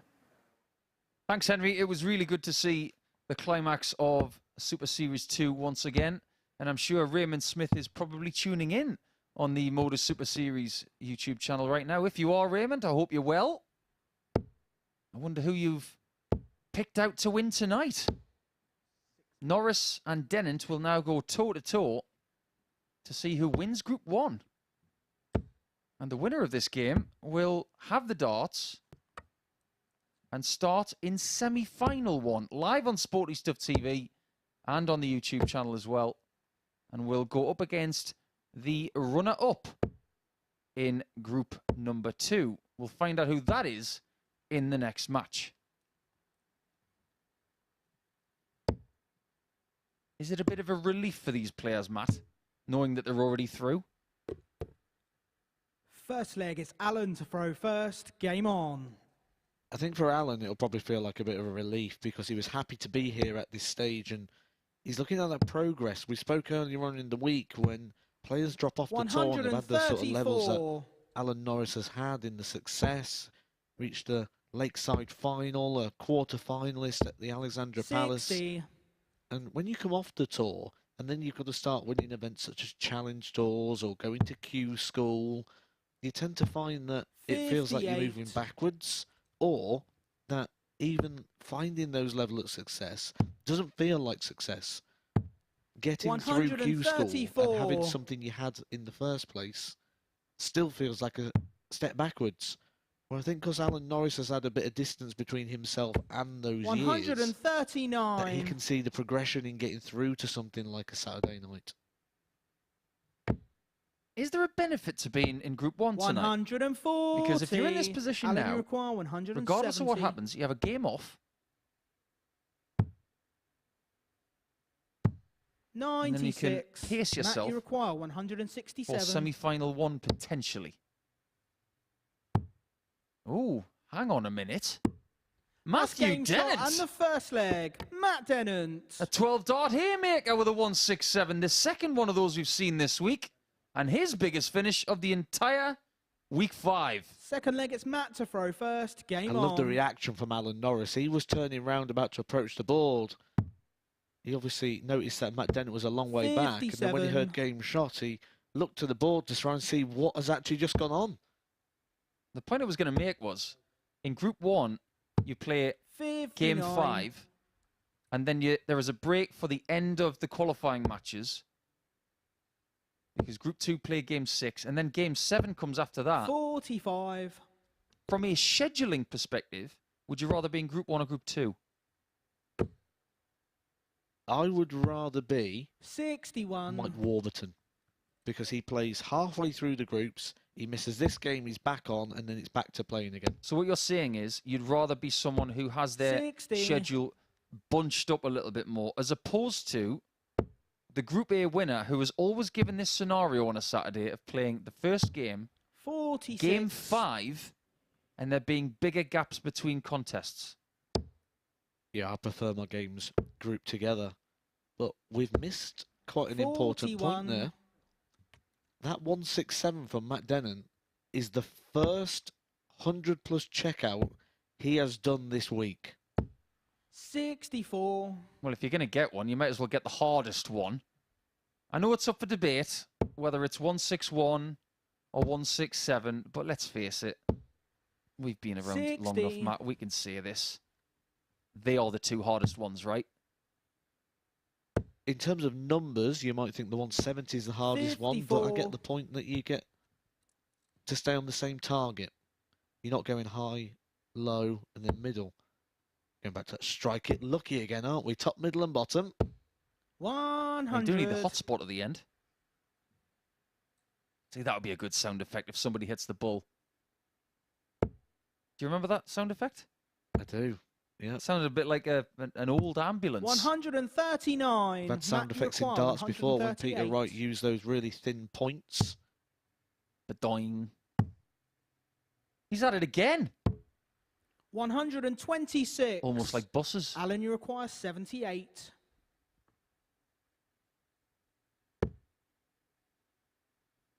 Now, what sound effect would you give this one? 38. Probably the sound of something Matt, you whistling require by 12. and not landing. That's game shot. That and one's the in. second leg. I know it's Matt only Dennant. 22 darts, but it looks like Matt Dennant is going for a group-winning double this week. Third leg is For the Alan win in to Group throw A and first. the win in Game Group on. 1 on a Saturday. And if he was to win the whole thing and get the trifecta, he'd be a very happy man to be coming back on 99. May 1st.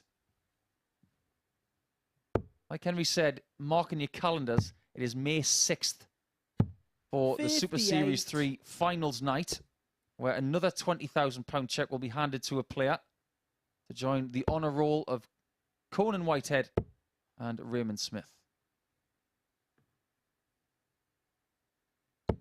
95. There are some little dents in the armour of Chuck this evening. Figure them out in this game. And if you're going to lose a match, this is the one to lose. 119. But you don't want to lose a game. You don't want to show any weakness. It's not just that as well, it's the thing of if you go up there 93. without the intensity, it's hard to turn it back on. If you think, it's okay, I'm through now, I'll just have a bit of a freebie game, you will be cold in the next one. You can't just 180. turn focus on and off like a light switch. We don't have that capability. I wish we could. 132. Do you know what? If you could Matt, bottle require confidence, 144. I'd have a subscription for it. But you can't. 60. Alan, you require 82. Should be the bull first. Is he going to go 14s? I don't agree with this play. But he does things his own way. And it's the bull at the end. Can he find the hot spot? 51. Matt, you require Essentially, 84. you've got to use the bull really within that combination unless you find the treble. And he chose to use it at the end. Matt Dennant has already used it once. That was at the end of a 167. Alan, you require 31. He offers Alan Norris the opportunity. He's going to hit this. That's game Honestly, shot. his and double the 10 third this leg. week has Alan been Norris. borderline crazy good. He's got it on the end of his arm. He talked about James Wade Fourth leg being is Matt to throw first. the best Game finisher on. in PDC darts this season so far. That's not really a shock. But his double 10 shooting has made his career. But this week, 57. Norris on 10s. My word. Outrageously good.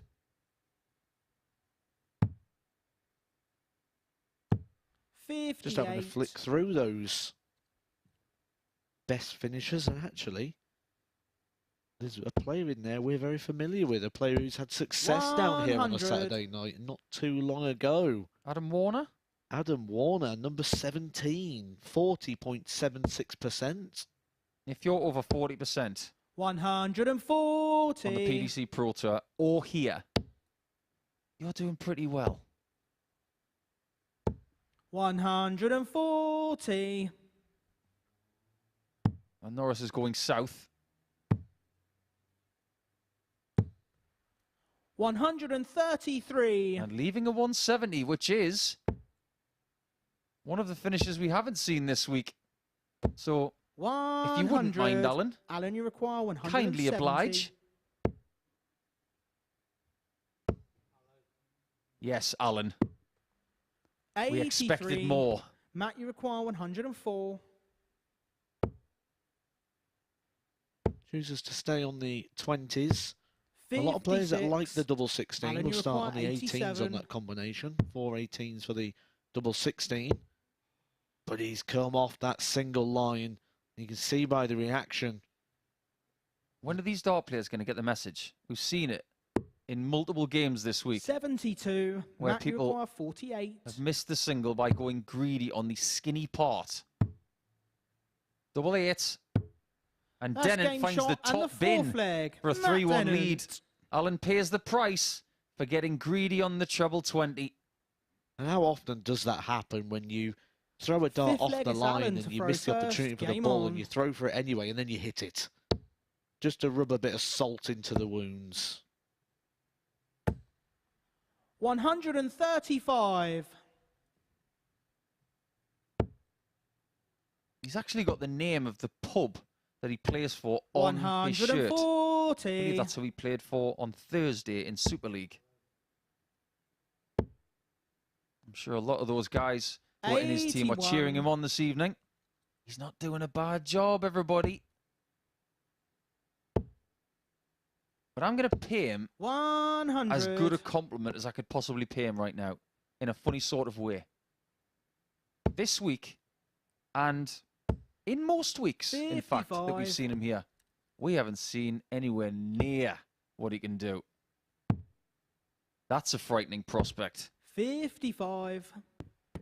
I mentioned earlier on in the week, and I'll repeat it again because I want to get this point across that I think despite the levels of success he's had, such as being a PDC Tour card holder, 85. winning 3 of the secondary tier PDC titles, I still think the best years are ahead for Matt Dennant, and I don't think he is 56. Alan, you a require former tour card holder. 145.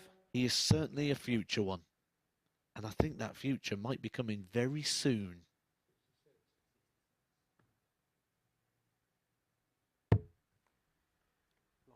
We do tend to look out for players who are 150. able to win at every level. This is just another one of those levels, isn't it? Development Tour? Check. Done that. 63. Challenge Alan, you Tour? require Check. 52. Done that. MODUS Super Series? Question mark. That's game shot and the fifth Still leg. question mark. Alan Norris. He's going through to the semis. But Matt Dennant has not won this group yet. Norris will put up a fight. Of that, we Sixth are leg is absolutely Matt to sure. throw first. Game on. I wonder how close that camera can get to the bullseye without until it stops. 85. It's like those optical illusions that you see. Just keep going and going and going and going until you can see the very last fibre of that 100. red bullseye.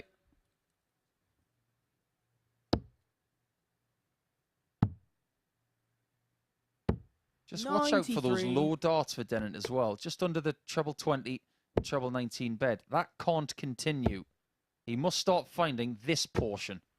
125. Because they're attacking the trebles in the same way, with a very vertical angle of attack.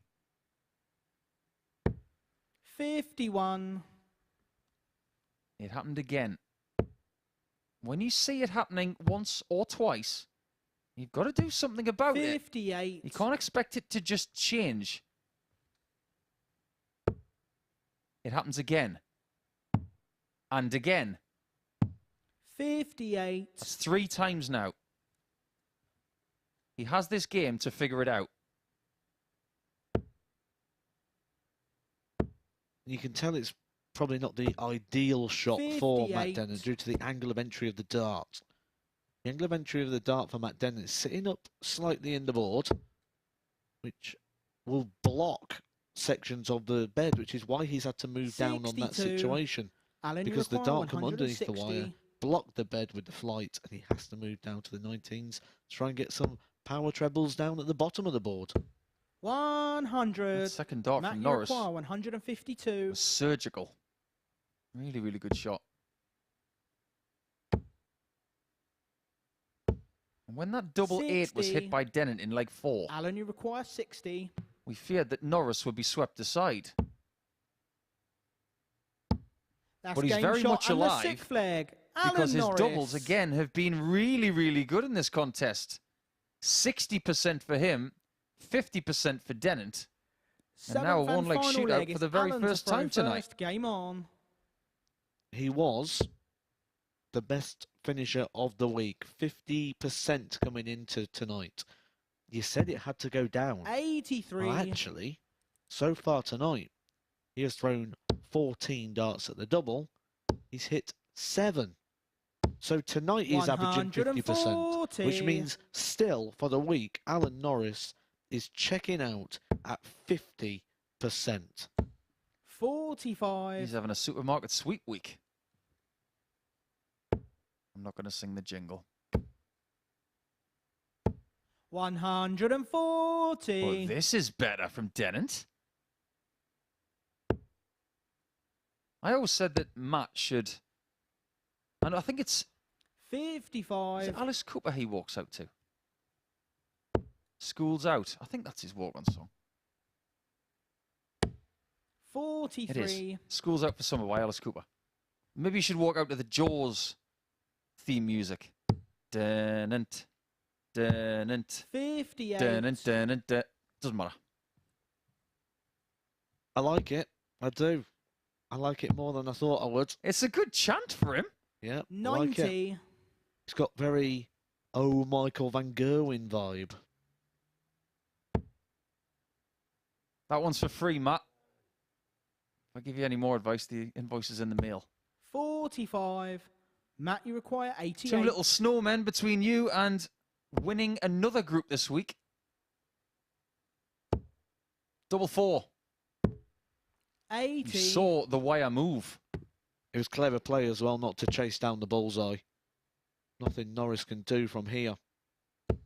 95. So he's after the hat trick, the Matt, you triple win. require 8. This is for the double. Game, shot. Just and too the good match, in the Matt last leg. Dennant. Dennant didn't have the darts in that contest and still managed to get 4 points in Group 1. And he will be back in semi-final 1 to take on the runner-up in Group 2. He doesn't even know who he's going to play. But then again, Alan Norris doesn't know either. It wasn't the best average game that we've seen tonight, but the doubling was fabulous from both players. That 167 from Dennant. It's quite a number to find your first Ton Plus finish of the week, isn't it? Might as well be a big one. He might be saving the biggest of the lot for a little bit later on. He'll be hoping so anyway. Mike Warburton and Conor Heneghan will come back in Game 6 to see who wins Group 2.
Welcome back to the MODUS Super Series, where Group 1 went all the way in a final game of it. Matt Dennant getting the better of Alan Norris by 4 legs to 3. It means Dennant is going to have the advantage of throw in the first semi-final. So the winner of this game between Mike Warburton and Conor Heneghan know that they're going to face Norris and have the darts in semi-final number 2. The loser will play the first semi-final and will throw second. That taking place just after 10 o'clock here on Sporty Stuff TV. So Warburton against Heneghan, our final group match, as described by Paul Nicholson and Matthew Edgar. Thanks, Henry. A very interesting evening so far, which sees Matthew Dennant going through to play in the first semi-final. That means Alan Norris will have an extra game break, and we'll see him again in game 8. He'll be hoping that he plays in the final 2 matches of the night. But now, who will win this group? Will Conor Heneghan top the group, or will Mike Warburton? Because we are looking at 2 group winners in this final game of qualifying. Warburton won Group C, Heneghan won Group B, and the winner of Group A is already through. So maybe the proof in the pudding tonight was in that. First leg, it is Mike to throw first. Game on. If we look at what the two have done already so far tonight, they've both beat Sebastian Bialecki. The 19-year-old from Poland departs us. And Mike Warburton has kept this trend going of allowing us 100 average almost every day. 100.17 in his victory. Heneghan, 94.77. 137. When you put those 2 games together, there's not really a lot in it. And it's going to be exactly what we said at the start of the show. Very hard to separate. When we had 6 players, 140. I think now we're down to 4 players. On the basis of what we're seeing from them, I am none the wiser. 85. I don't have enough information, just like you, to give me an outstanding favourite at this point. But are you surprised on day 6 here, Matt, 140. that the best average you've seen this week is 101.9 in a completed match? Because of the 100 averages we've seen, they've all been between 135, 100.12 and 101.9. We haven't had that 105 or the 110 yet.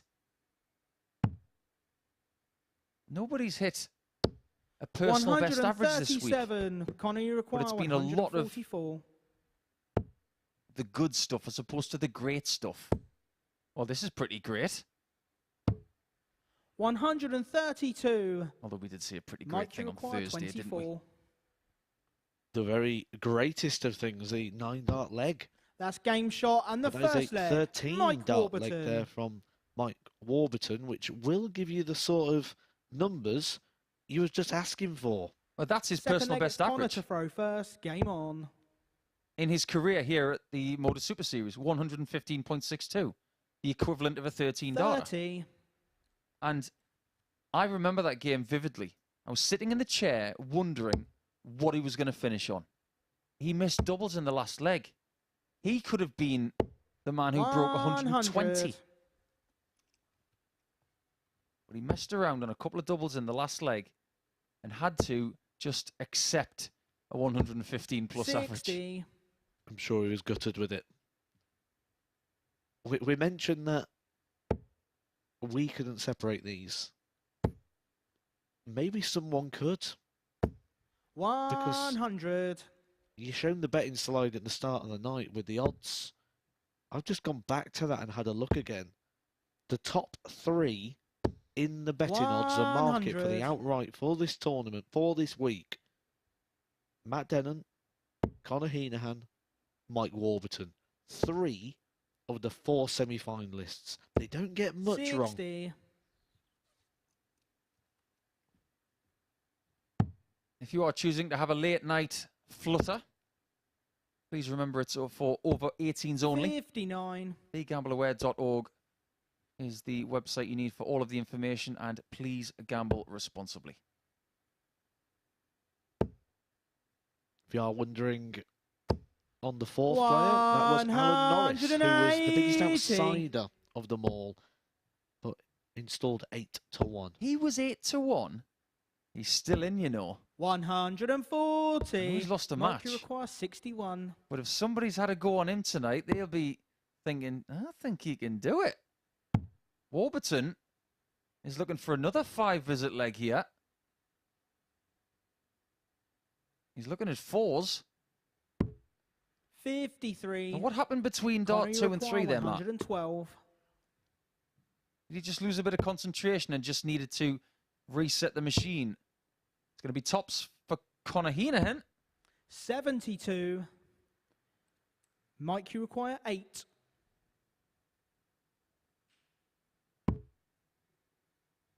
This is the double we call Desmond. This is the one we call the Madhouse. No score.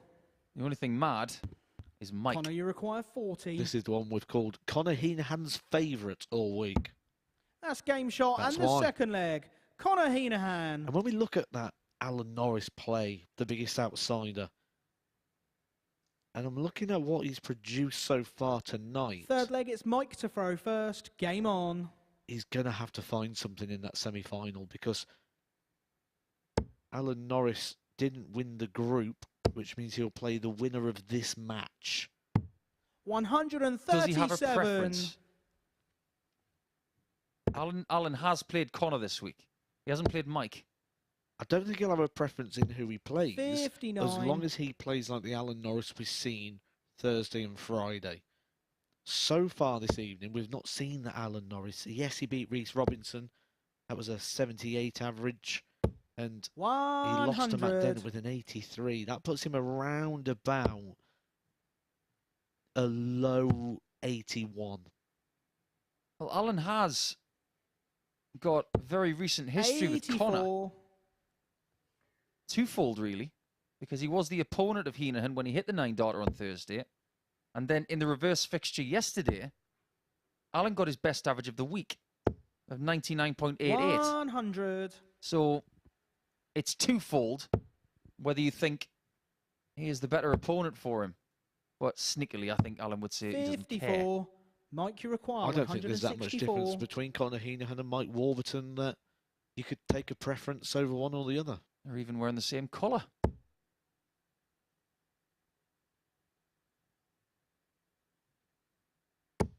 Hino's shirt looks sneakily like a poker table. Warby's looks a bit more reptilian. 95. Mike, you require Something 83. to do with dragons. Awfully sinister, Mike. Double 16. Looking for another green bit. 51. Not quite finding it there.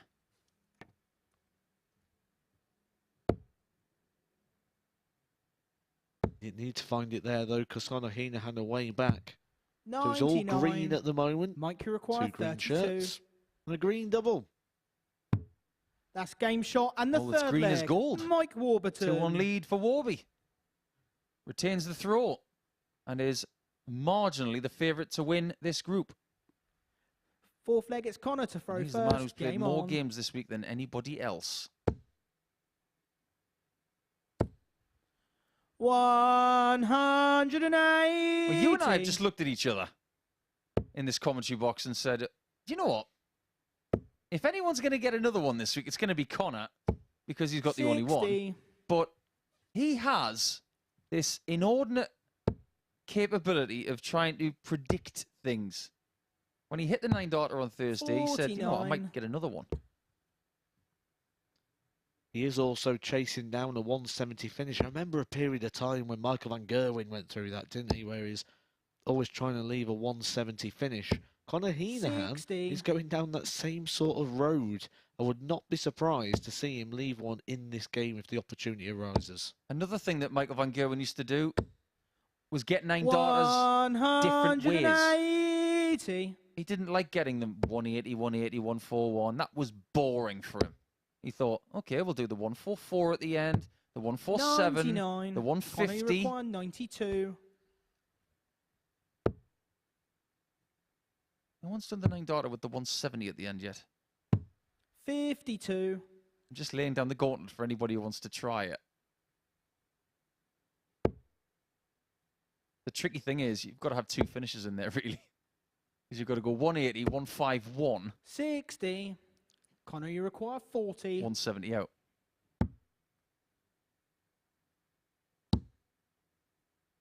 This should be in. No score. And he's unfortunate that it isn't. As nice as that would be to see, I don't think anyone's going to go for it. Not in a competitive game.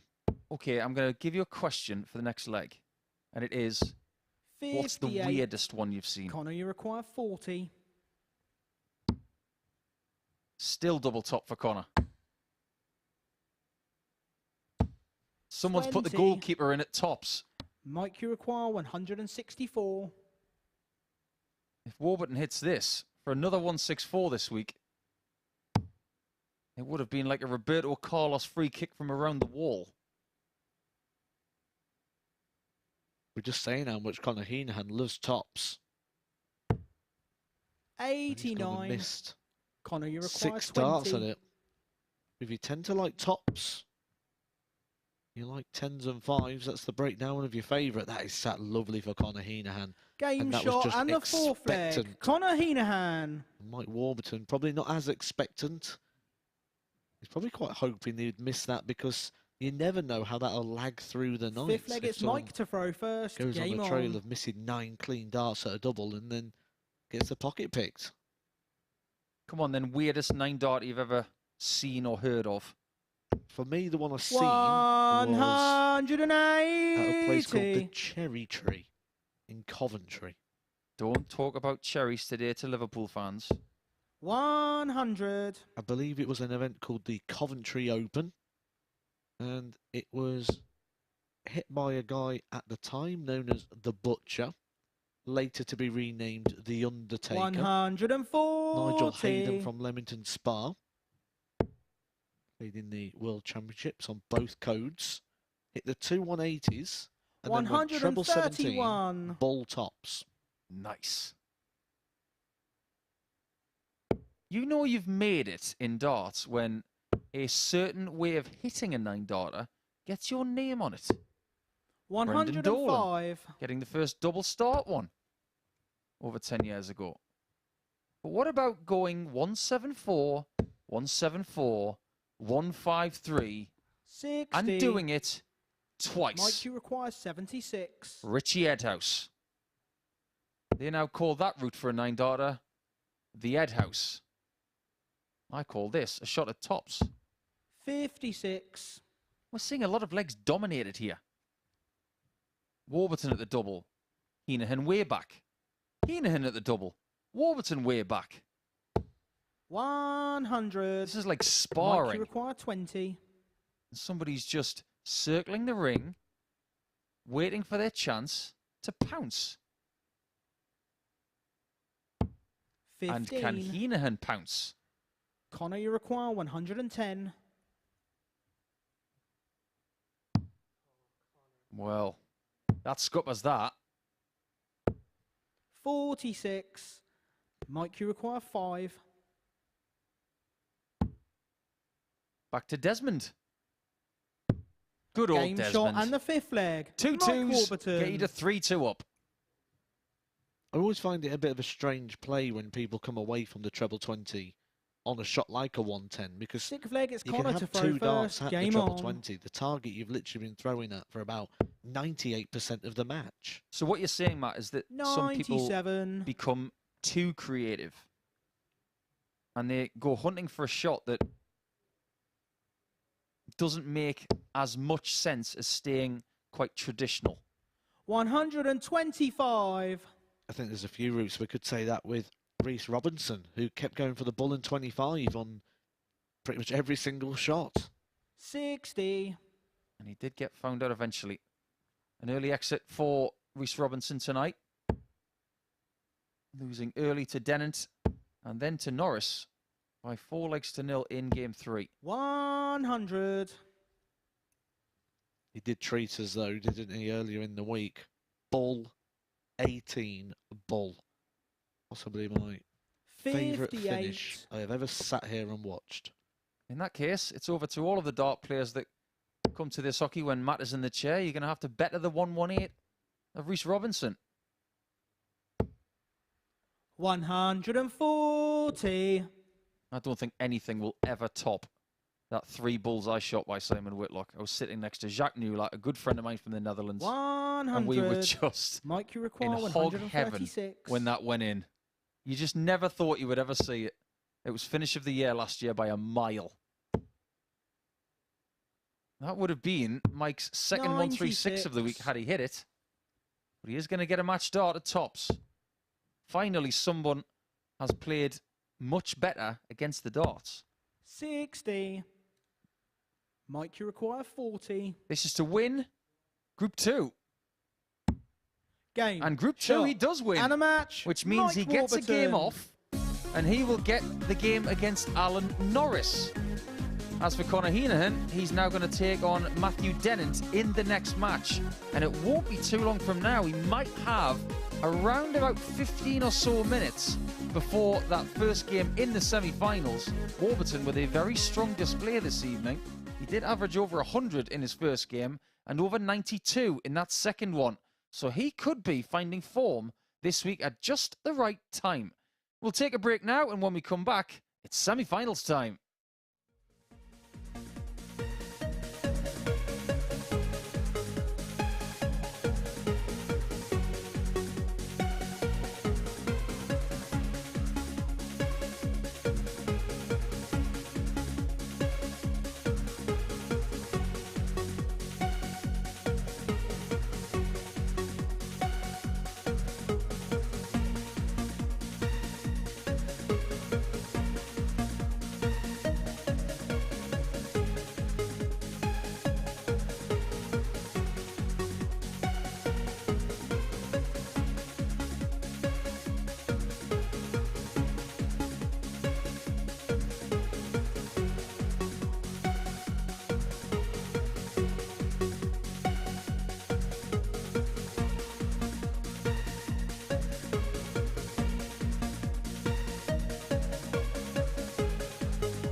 Welcome back to the MODUS Super Series, where the group stage action has been completed here at the Live Lounge in Portsmouth. Well, Monday signals the 2-year anniversary of the Live League, now the Super Series coming to fruition. So we thought, what better thing to do than to have a chat with Paul Nicholson, a man who's been here with this project right from the very outset, to get his thoughts of where we started, where we are now, and what the future looks like.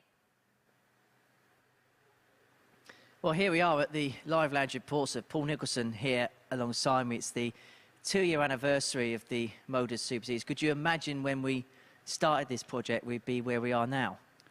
No. I remember there being a very small room in Southampton, and we were all at a distance. We were all very careful about what we were doing as well, and we were all very grateful about what we were doing, because if it wasn't for this project, a lot of us would have had a lot more time on our hands, that's for sure. But I think that my lasting memory of the first maybe month of the Southampton project was no referee, and hearing players calling their own scores. They were doing something that they hadn't been doing for a while, adding up their scores and figuring things out as they went along. And one of the overriding narratives of that first month in Southampton was, is this upsetting the rhythm of the players? And they were very, very happy when the referees came along. It most certainly gave them something to do. And I suppose when it first started out, the timing of it as well, we're in the middle of lockdowns, we're in the middle of COVID, and everything else that was going on around the darting infrastructures as well, politically and everything else. There was a gap for amateur players. There was nothing else for them apart from that room in Southampton. there was a hunger for what we actually found. And at the very start, there was a lot of very local players, like Jason Askew, Aaron Monk, Andy Jenkins, Fallon Sherrick, people who were not that far from Southampton. But ultimately, we went as wide as we possibly could, going into places like Scotland and Wales and a little bit further into Northern England. And because of that, we were digging very, very deep to find out if there was talent that could grace the Super Series, or what was the Live League back then. And we found some gems. And the most amazing thing to me, apart from the refereeing side of things in the first month, is that the average record for this project is still standing from the very first week. That is unbelievable to me. It still hasn't been beaten. Jason Askew, 118.66. I just wonder if it will ever be beaten. At what point did you realise this is a project that's got something special about it? I think when certain people walked through the door, people like Robert Thornton, Martin Adams, people who were actively seeking out the producers of this programme to see if they could take part. Because during the pandemic, there was a lot of people, well, there were a lot of people out there saying, oh, this is just a fad, something to pass the time. But as time went on, and, you know, people like James Richardson, for instance, going back to their social media accounts and saying, this is fantastic. And the enthusiasm that we were seeing from the likes of Niall Cullerton and some other players, for me, that was one of the reasons why this product has blossomed. And the opportunity of coming to Portsmouth came around. But now we have an incredible place to play. I don't think we see the same standard as we have seen in Southampton yet, because we have a larger stage, and that has that somewhat anxiety-riddled stigma with, I'm playing in front of the TV cameras, it's a bigger place. But I think people are getting used to it now, and I think bigger averages are inevitable. And we've unearthed some absolute gems in this competition. I think one that we often talk about is the story of Graham Usher, someone who had success before the pandemic, but in this competition just found his own and has gone on to do some really good stuff in the PDC Pro Tour now. Just think about it this way. Graham Usher in the 2019 World Masters was on an upward trend. Then the pandemic hits. What does he do if this wasn't around? I don't think he's on the tour if it wasn't for this. I think he's got a lot to thank the Super Series for. He's made a lot of money, as has Robert Owen. And in a funny sort of way, their careers have been kick-started by this project, and they won't be the only ones. And they've become household names because of this. They're names that people become synonymous to. I mean, you look at the World Championships, for example, when the likes of Robert Owen, the likes of Raymond Smith came into that tournament, people were talking about what they did here, whereas in the past, maybe qualifiers that come through the routes that they come through probably wouldn't have got the attention if this wasn't about. Absolutely right. I think there have been players coming to this venue and to Southampton in the latter days who were saying, oh, no, Robert Owen's in the group. He knows how to do it better than anybody. And then you think about players like Conan Whitehead, and you think about how their careers have gone well with this project. And there are people out there who play here on such a regular basis that when they're not here, they miss it. That's a great thing. And as a player, missing something is a good thing. And they want to get back on the stage to have more opportunities like a Saturday night. There's probably one word that is the antithesis of this competition. That's the word opportunity. And we could probably label this in a number of different ways. I want to begin with the organisations that this project's now partnered up with. The ADC perhaps being the one that stands out. The players that came through here, 3 players from the previous Champions Week came through that qualification route. And it's given players the opportunity to play in front of the TV cameras that probably would never got the chance before. I mean, look at the story of Adam Warner, for example, came from an ADC qualifier, won a week here. The money he got for winning that week put him into Q-Score and has now won a tour card. It's only a mere drop in the ocean to what is possible here. You think about the European Tour for PDC pros over the last 10 years, the effect that that's had on players being ready for bigger stages. This is another way of jumping from sterile environments with no exposure to social media or TV cameras, but you come here and you get more comfortable with the cameras in your face and the bright lights. If you can start playing your proper game on this stage, there's no reason why you can't then go to an even bigger stage and potentially win the biggest prize on offer here of £20,000. Conan Whitehead knows what it's like to win that prize. Raymond Smith knows. And they're not going to be the only ones over the course of 2023 and beyond, because this project has got legs. it's an opportunity not just for players, but for people behind the scenes. I mean, look at the likes of, for example, Charlie Corsafine, who's been here from the very start. He refereed a UK Open semi-final last week. The likes of Owen Binks, who he's made darts his full-time profession because of this. Some of the people behind the scenes have made darts their full-time profession because of this. This has given not just players opportunities, but many, many other people opportunities within this sport. And yourself. Myself. Other people, I've been able to work with Chris Mason a lot more, which makes me very happy. I've gotten to know Matthew Edgar a lot better, which is fantastic. And the ability to work with some new people, including Abigail Davis as well, who's a good friend of mine, just to be able to talk about the sport in a slightly different way as well, about another level. Because we talk a lot about the cream of the crop, the PDC Elite and the WDF cream of the crop, but now we have our own little cream of the crop here. And it's great to know a certain depth of the sport, maybe better than some other people, because we get access to the players in the practice room and when they come up here, and we can thrive with that. But I'm really thrilled for not just us as broadcasters and the players, but the people who now love darts, who are able to work with it, the spotters, the scalpers, the producers, people who do the lights. These are unsung heroes in broadcasting. They never get any mentions, and they deserve it. And just finally, if we're sat in these chairs again in 2 years' time, what do you expect the next step of the evolution of the MODUS Super Series to be? Well, I'm probably going to need some more hair dye, because I'll probably have more grey hairs. But I think it's really interesting to see what happens next. As to what is possible, I think that is very much down to the organisers. I think the ability to evolve has been this project's biggest strength. They could have easily kept to one camera during the pandemic, where it's just two boards on a screen, you see where the darts go. Yes, that's fantastic. But within weeks, they were saying, how do we make it better? How do we make it a split system where we can see the player at the same time? How do we make that better? Let's go to a studio. Let's go to a bigger studio. As for what they want to do next, I leave that to them, and I'm excited. It has been an exciting time. It's been an absolute pleasure to work on this project. I'm sure Paul absolutely agrees with that. The 2-year anniversary of the MODUS Super Series. Happy birthday to them. And, well, the future, well, anything is possible, isn't it?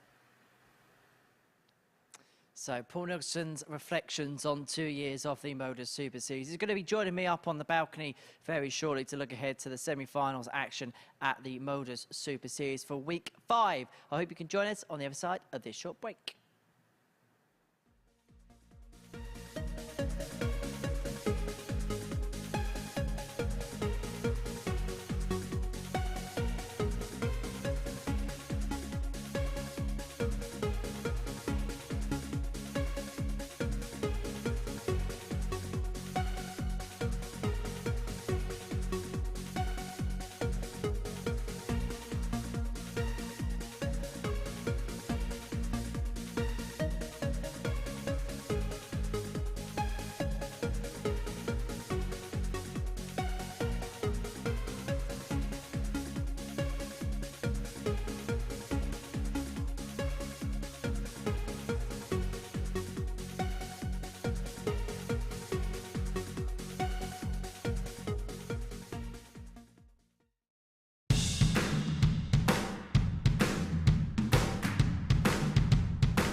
A very good evening to those of you joining us on Sporty Stuff TV from the live lounge here in Portsmouth, where it is finals night in week 5 of Series 3 here at the MODUS Super Series. We have made it down to a thrilling Final 4 here in pursuit of the £5,000 top prize and a place at Champions Week at the beginning of May. We saw 6 fantastic fixtures to kickstart the evening. Here's the best of the action, more of them as described by Matthew Edgar and Paul Nicholson.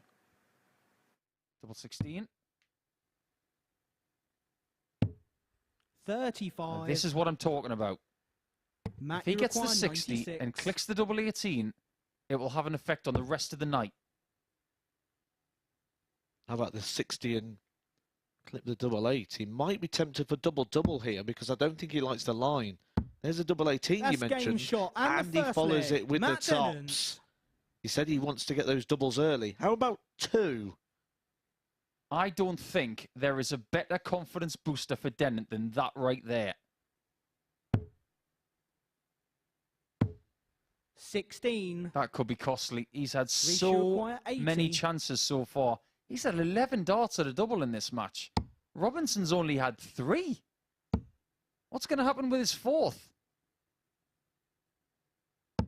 It's going to equalise. That's game what. shot, and the That fourth is a big leg. dart. Reece Robinson. Because Dennant really should have been 3-1 up. And I don't mind a bit of emotion on a Saturday night because 10. sometimes you can get a little bit defensive Matt, on you those odd require doubles at the top of the 20. board. I think Dennant can really attack this double 10.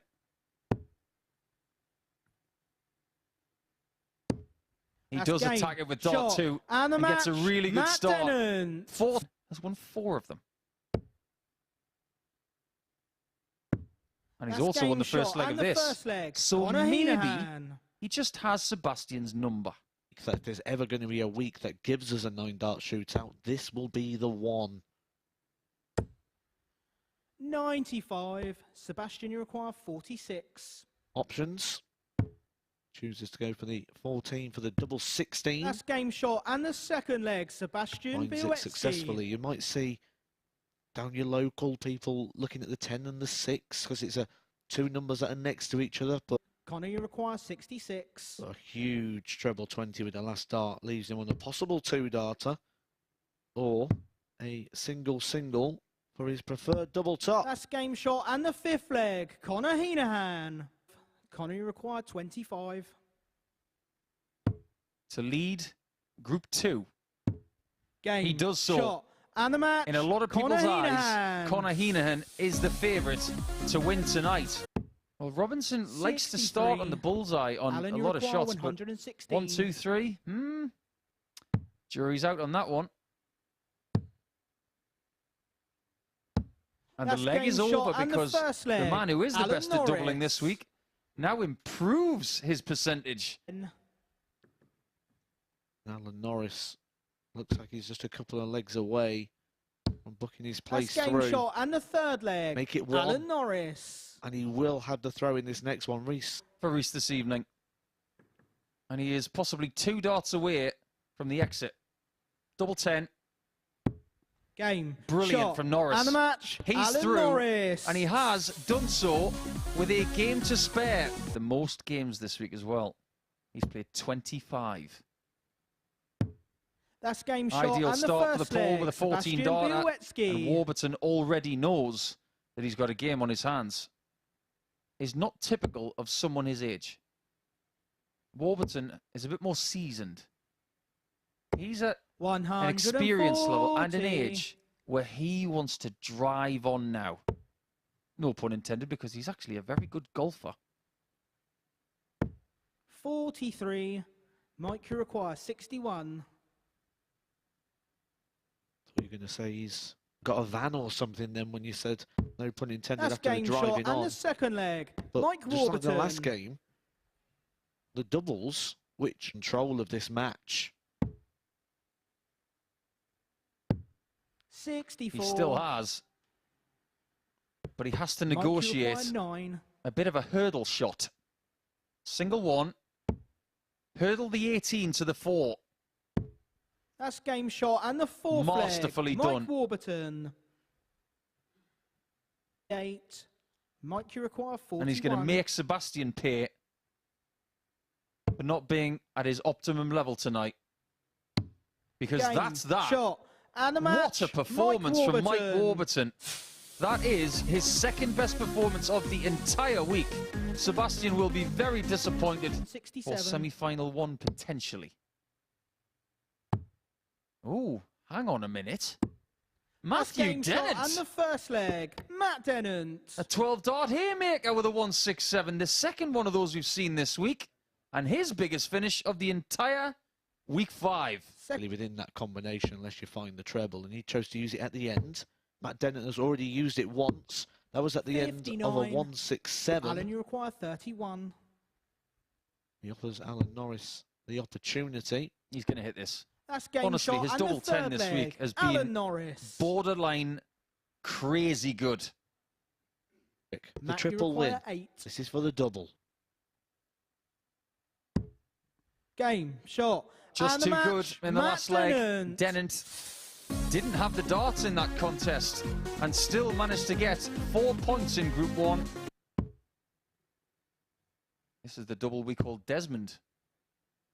This is the one we call the Madhouse. No score. The only thing mad is Mike. Conor, you require 40. This is the one we've called Conor Heneghan's favourite all week. That's game shot. That's and the why. second leg. Conor Heneghan. And when we look at that Alan Norris play, the biggest outsider, though, because Conor Heneghan are way back. So it's all 99. green at the moment. Mike, you require 2 green 32. shirts and a green double. That's game shot. And the Oh, it's third green leg. as gold. Mike Warburton. 2-1 lead for Warby. We're just saying how much Conor Heneghan loves tops. 89. Missed Conor, you require 6 20. starts on it. If you tend to like tops, you like 10s and 5s, that's the breakdown of your favourite. That is sat lovely for Conor Heneghan. Game and that shot was just and the fourth leg. expectant. Conor Heneghan. Mike Warburton, probably not as expectant. Mike, you require 40. This is to win Group 2. Game. And Group 2 shot, he does win. And a match. Which means Mike he gets a game Warburton. off and he will get the game against Alan Norris. So, and that is what we saw throughout the group stage action here in Week 5 finals night at the Super Series. Watching all of that in the commentary box was the asset himself, Paul Nicholson, part of our broadcast team here at the scene. We can have a look at the results in a bit more context now in for them. What we saw was 2 players who, maybe not truly dominant, but perhaps were a cut above the rest. It's all you've got to do in the mini groups on a Saturday night, isn't it? You just got to make your way through.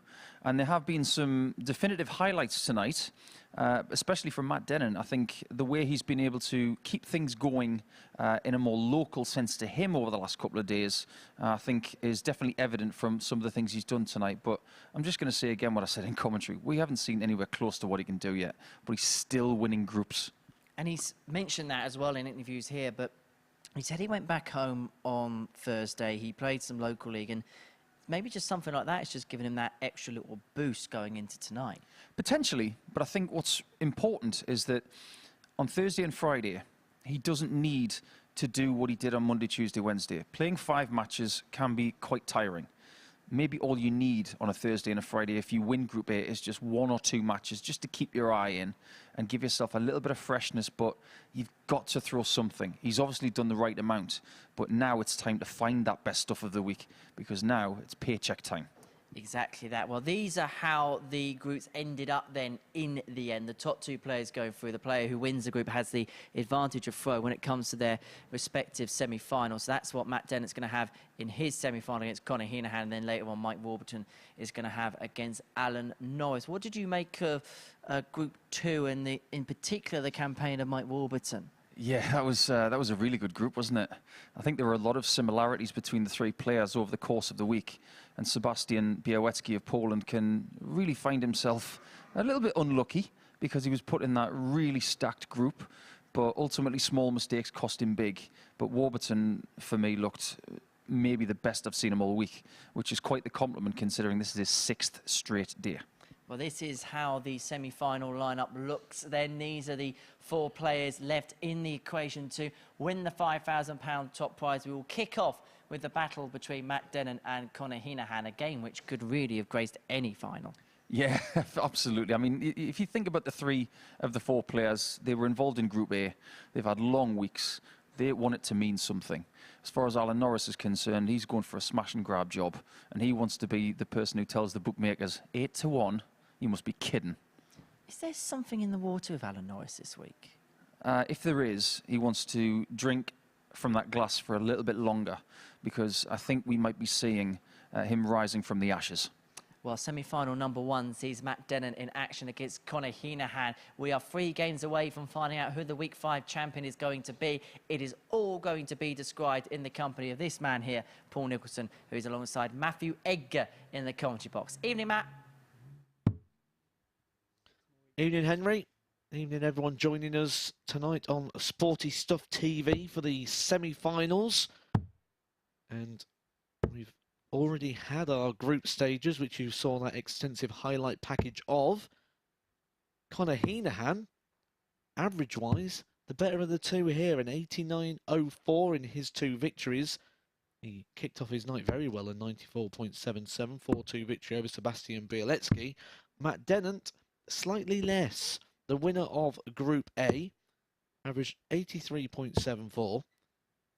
8 from 26 on his doubles across his 2 matches, but he has... First leg, it's Matt to throw first.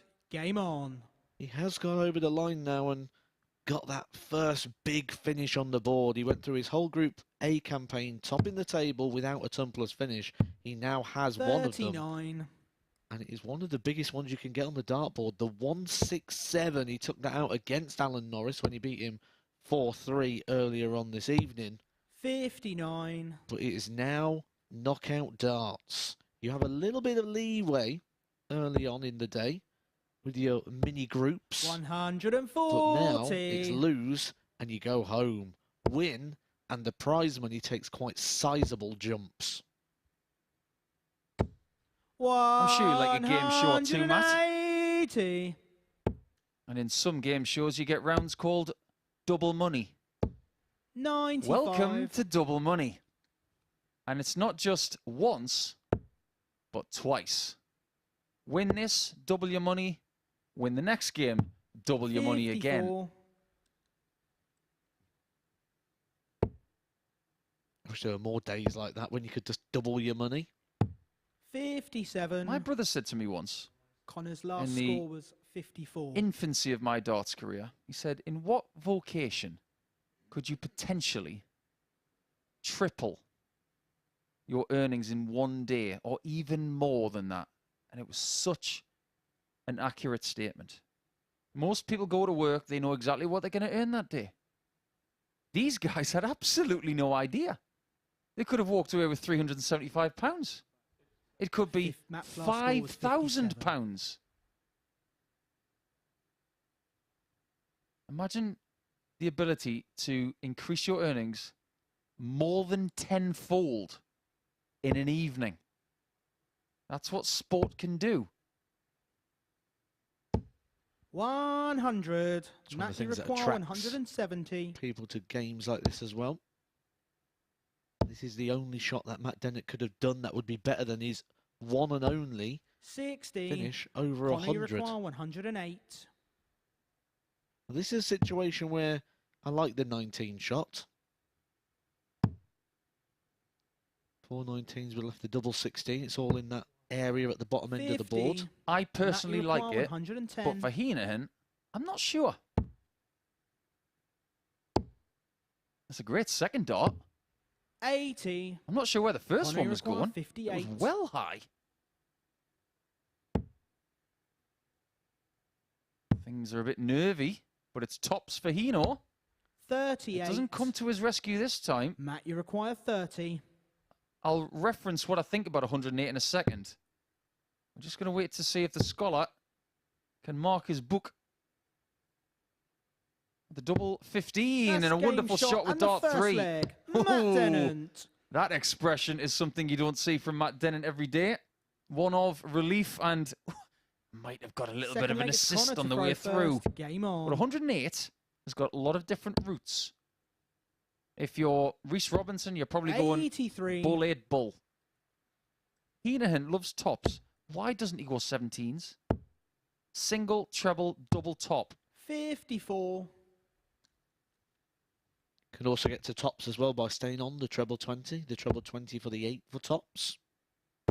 180. You mentioned about the reaction from Matt Dennant. Conor Heneghan would be very aware if there was an assist on that dart, because just after the first 2 darts missed, he rose his head. He was staring at that board. And when he saw the double 15 in, he was just stood at the back of the stage shaking his head. Probably more so in the disappointment between the performance that he's had so far in this match. But he has put that right in the early part of leg Connor, 2. you require 138. Dennant had a shot at double 12 for this earlier. Just trying to figure out what he's got left. I'll tell you what he's got. 106. 32.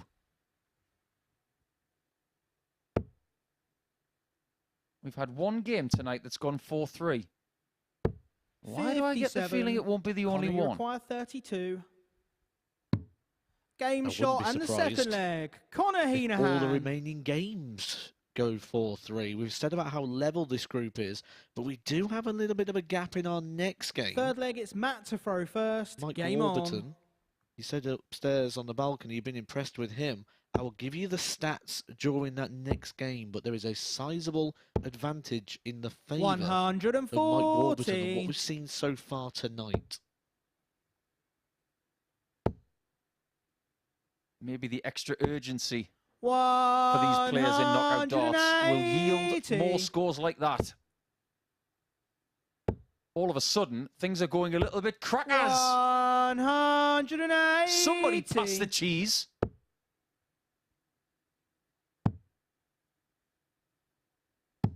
$96. Got any port?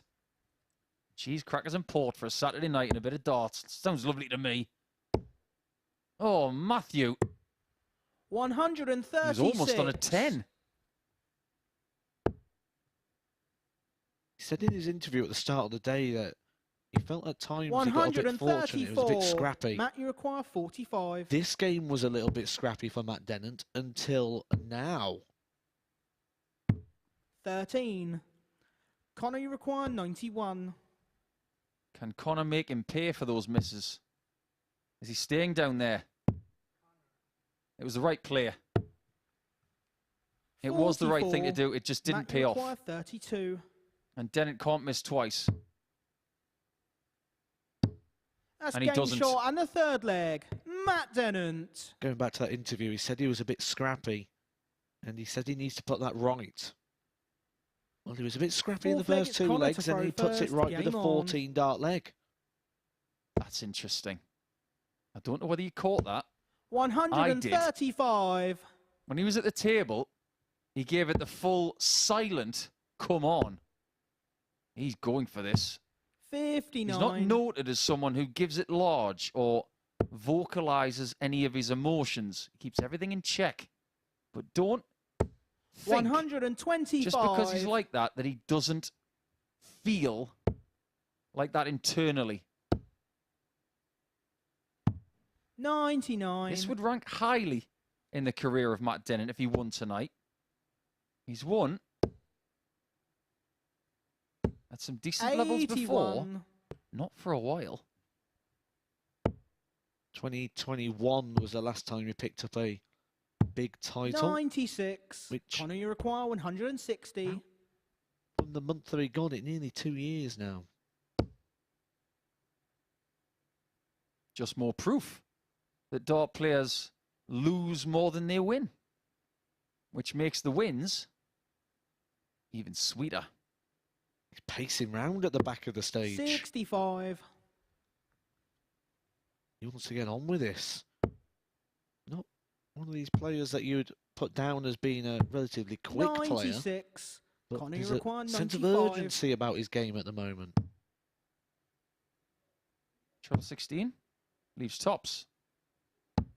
Game We are shot and the tied fourth again. leg. Conor Heneghan. And Hino is maintaining this 100 average in this game towards the halfway point, and indeed past it now. Fifth leg, it's Matt to throw first. Game It's on. Dennant that's hanging on. And look at those maximums. Plenty of them so far. And there wasn't one in the last 59. leg either, a 180. The 4 180s came in the first 3 legs of this match. And one of the reasons why Hino's average is better 135. is because of the doubling. Dennant's had 8 shots. Hino's had 3. 140. We've yet to see a costly miss yet, though, from Matt Dennant. A miss that has been capitalised on by Conor Heneghan. 85.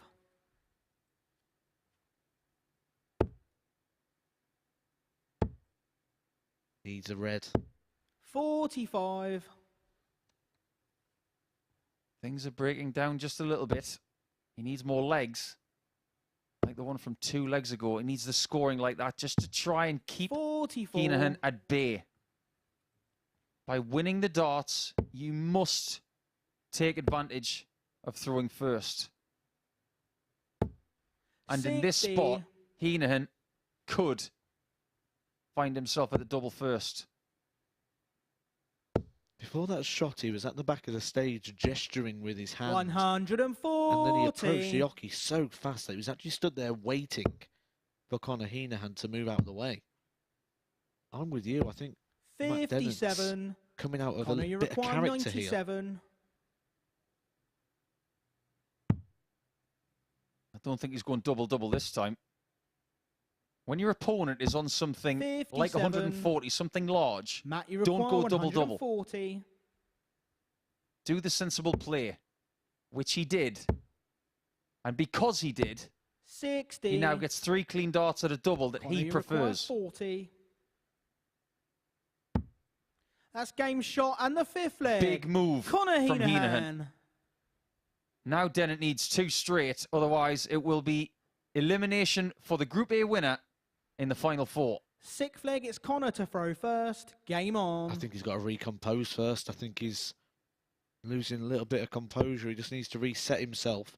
And if Conor Heneghan finds another treble 20, it's going to be hard to rebuild from that position. 140. Big 140. Big come on from Conor Heneghan. A lot of this week we have seen the bookies 60. have Hino at the top of the tree, the shortest odds, and we have questioned it all week long. Both of us 100. will hold our hands up and say, we're not sure. We think there's a bad performance in there that might let him down. 100. But what's happening here is he's taking a giant pie and throwing it right at our gish. I will also mention, though, 55. we've questioned it every single night, but we didn't question it tonight. No, we didn't. Because we were too busy looking at other people. 65.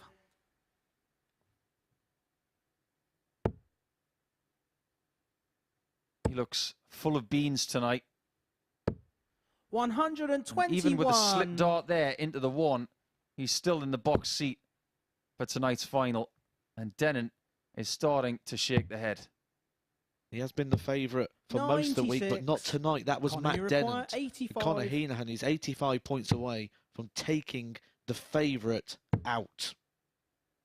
Again, he has the luxury 45. of just laying up for tops. He has been around this high 90s to 100 average the entire match. 100. And his doubles have been Conor, you require 40. phenomenal. Game. Just shot. incredible. And the match, Conor Heneghan. At the doubling. 4 hits from 5. And the man from Ireland, who has been the favourite with a lot of people this week, he will play in the championship game in week 5 for the jackpot of £5,000. Now you can see a high 90s average, and that 80% ratio on the outer ring is just too good for the scholar on this occasion. Well done, Matt. It's been a great week. Well done for winning Group A, but unfortunately you bow out in the final 4. Now we have to find out who Conor Heneghan plays in the final. Will it be Mike Warburton or Alan Norris? You'll find out after this break.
This is the MODUS Super Series.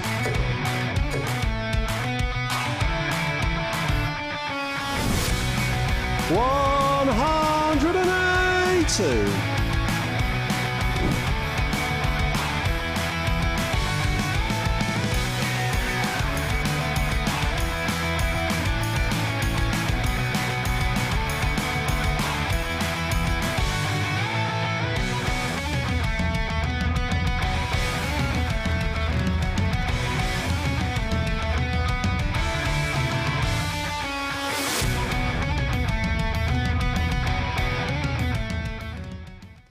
Yes, the MODUS Super Series bringing you 50 weeks of darting entertainment here in 2023. And we've already seen some iconic moments underneath the roof of the Live Lounge here in Portsmouth. Let's delve your mind back to mid-February now, shall we, when Owen Bates was the master of the Live Lounge and the Super Series. He got the better of Leonard Gates in the final. It was a dramatic affair, which to and fro, one way and t'other. Let's show you the last leg of that final in the company of Colin Hammond and Scott Mitchell.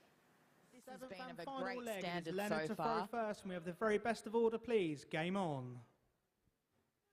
They've still managed to keep up with their averages there. Bates just under a ton. Gates just on the 95 there. Fantastic match so far.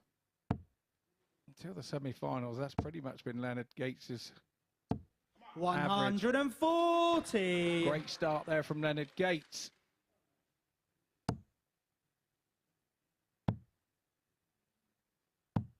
$81.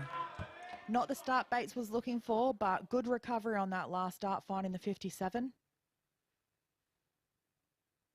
140 is only good if he backs this up with a treble 20 of some sort. 60. And those were three very well thrown darts under the situation. But this is what this young man does. 140. Well, 6 darts in and we're evenly matched. There's not much in it.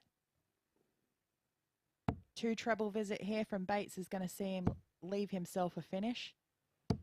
140. Superb reply from Leonard Gates. So a 2 treble visits needed from Bates. Now, not going to find it. 82.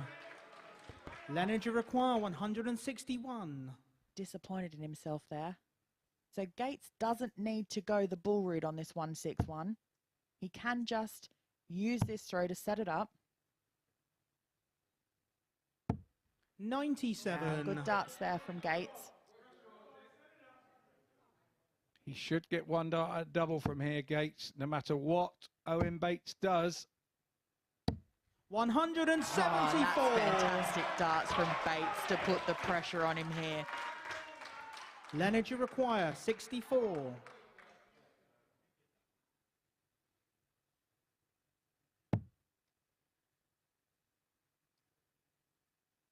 Another one of those for 32, or is he going to go the 8 tops route? He's just checking his route. It's double 16 for the match and the title. 32. He could not get any closer. There's a match start that's gone begging. So Owen, you require 24. Up to Bates now. He's got 3 darts in hand for 24 and the title.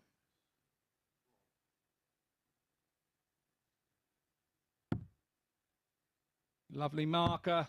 Game. Shot. And your week 2 winner of the MODUS Super Series, Owen Bates. 3 is Owen Bates. The debutant takes the win this week. Yeah, one of the iconic moments of Series 3 is Owen Bates claimed the Week 2 title in the midpoint of February. Well, we're at the midpoint of our semi-final action here, and before we head into Warburton against Norris, yes, it's that time of the week again to see checkout of the week. And we kick off for this 144 for John Michael, the Greek ace, giving us some excellent arrows this week, and this was one of the highlights of the lot. As for Conor Heneghan, well, we couldn't have a montage of great checkouts about the 141, could we?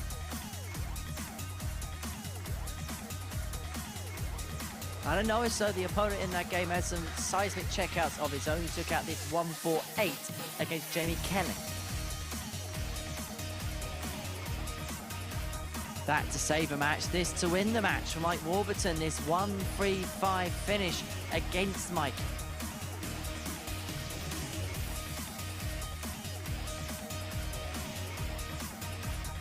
And then finally, how about this? Full 18 ball for a 1-1-8 finish for Reece Robinson against Scott Baker. Vote for your favourite now via @MSS Darts on Twitter. We will reveal the winner of that particular poll from the conclusion of this second semi-final, which is about to take place underneath the roof here at the Live Lounge in Portsmouth, and it really is a big game in the offing. It sees Mike Warburton in action. He was the winner of Group 2. He takes on Alan Norris, and we really are looking forward to this one in earnest. That is for sure. As you can see, the players making their way to the stage. So the players are ready, we are ready, and so as we hand down to Paul Nicholson and Matthew Edgar, it is tungsten time. It most definitely is. 2 more matches for week 5 to go. And these guys still harbour an ambition of joining the likes of Jelle Klaassen, Owen Bates, Scott Taylor, and John Worsley, who have already booked their spot into Champions Week, which starts on the 1st of May. Warburton has been mightily impressive tonight, winning both of his games in Group 2 and at a very high level as well.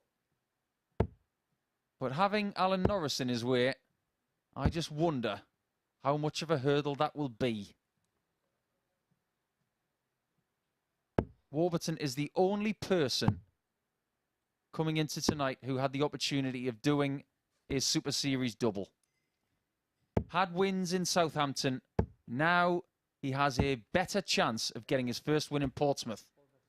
First leg, it is Mike to throw first. There he Game is. on. Justin Bradshaw, Mr. Saturday Night. Even referees have got nicknames these days. 60. When we look at what we've seen from both the players so far this evening, Mike Warburton head and shoulders above everybody else in terms of the averages. 60. 96.24 across his first 2 games. That included 100.17 in a 4-1 victory over Sebastian Bialecki. 8 from 23 on the doubles. 140. Alan Norris has the lowest average of the 4 semi-finalists, 80.81. But 46. the big but in there is, like the rest of the week, he is still 50% on the doubles. That tells me he didn't score very much, which, against Mike Warburton, if he doesn't up 100. that, he might not even go a dart at a double. So what you're saying is he might not get enough chances to show us how good he is on the doubles. You have to have a healthy mix of both. We've seen people this week have really good checkout percentages, but it didn't get enough chances. Jamie Kelling was like that at times. He was eliminated in Group B. Jack Waring in Group A, the ADC qualifier. Seemed to be when he got down, he was fine. It 60. just really struggled to get down to the doubles. And remember, we aren't that far away from revealing who's playing next week. 140. Mike, you require 141. We have seen a 141 this week, like you've seen in our video package for checkout of the week. If you think the 141 was the best finish of the week, then 100. Alan, you require 130. well, you're not my friend anymore.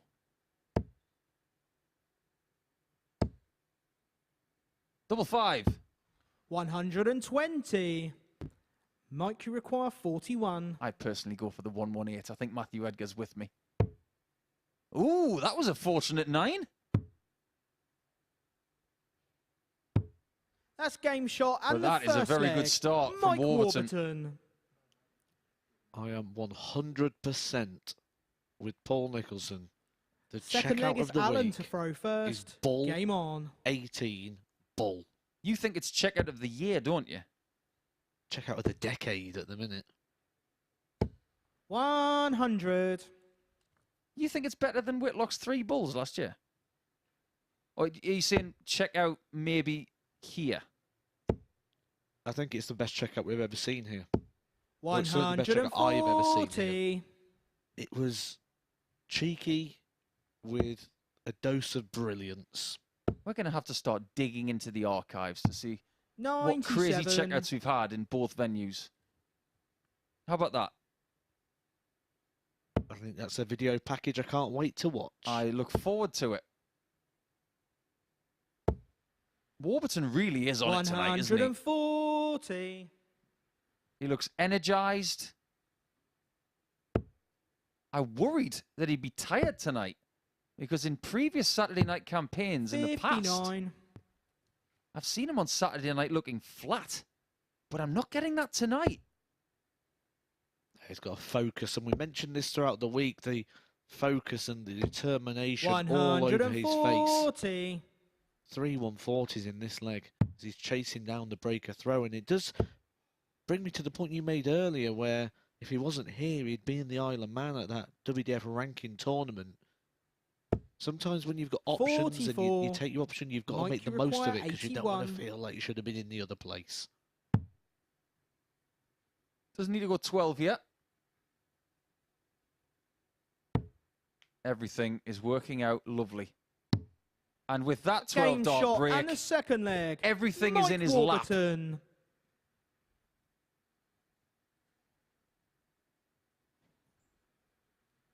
Third leg, it's Mike to throw first. Game on. What does Chuck have to do here to get rid of Mike? Because there's a chasm between them in the averages in the first couple of legs. When Warburton gets to the finish, he takes it. 140. He's effectively just shutting the door every time. You ask what he can do. I don't know what he can do at the moment. He's certainly not 20. darts that he's going to be able to pull it back with. I think at the moment, Mike Warburton is so in control of his emotions and so in control of everything on that stage right now. He's dictating the pace of this game. He has hit 6 140s, and we are only 2 and a bit legs into this match. There is nothing Alan Norris can do. 85. You don't need 180s when you're hitting this many 140s. It's simple. He's probably going to get another. Let's just leave that there, right there, when he hits his 7th. 100. Let's get rid of that. Just look at the Grand Canyon between the scores there. Mike, you require 121. He's over 200 points ahead. This is on the back of a 12-dart breaker throw. The fact of the matter is, 57. Mike is stamping on the throat of Norris, who in the first couple of legs did not play badly, averaging 87. 57. Mike, you require 64. I've said it before about other players tonight. It just feels like they're really going for this. There's a real sense of urgency here on Saturday night. 32. He'll be back.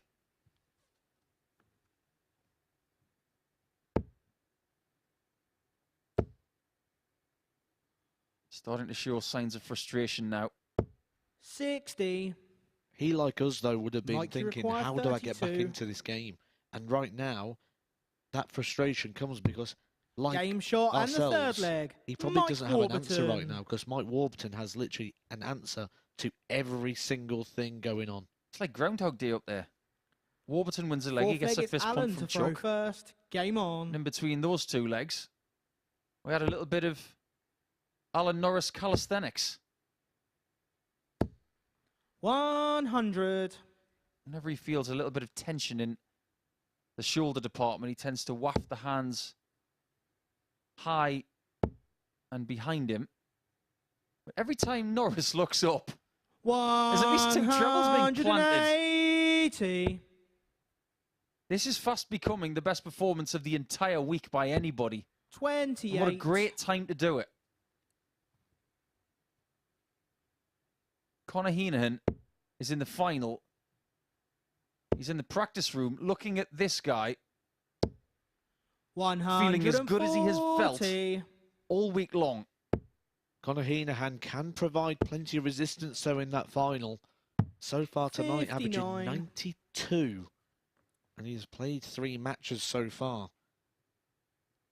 Checkouts extremely solid as well for Conor Heneghan. He's only took 22 darts to win 10 legs. So it's all shaping up for a very intriguing, high-quality final. But 44. Mike Warburton has to get there first. Mike, you require 86. Norris has been really good this week, but you sense the end is nigh. It might be with an 11 darter as well. 70. If this is to be his last visit of the week, allow me to say this. Alan Norris might be on the comeback trail. And if this is your swan song in week 5, 85. Alan, good luck in Hildesheim next week. 16. I'll be watching out for your results.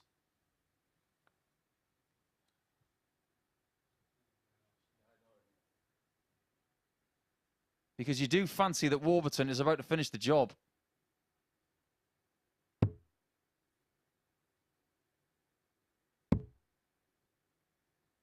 Double 2.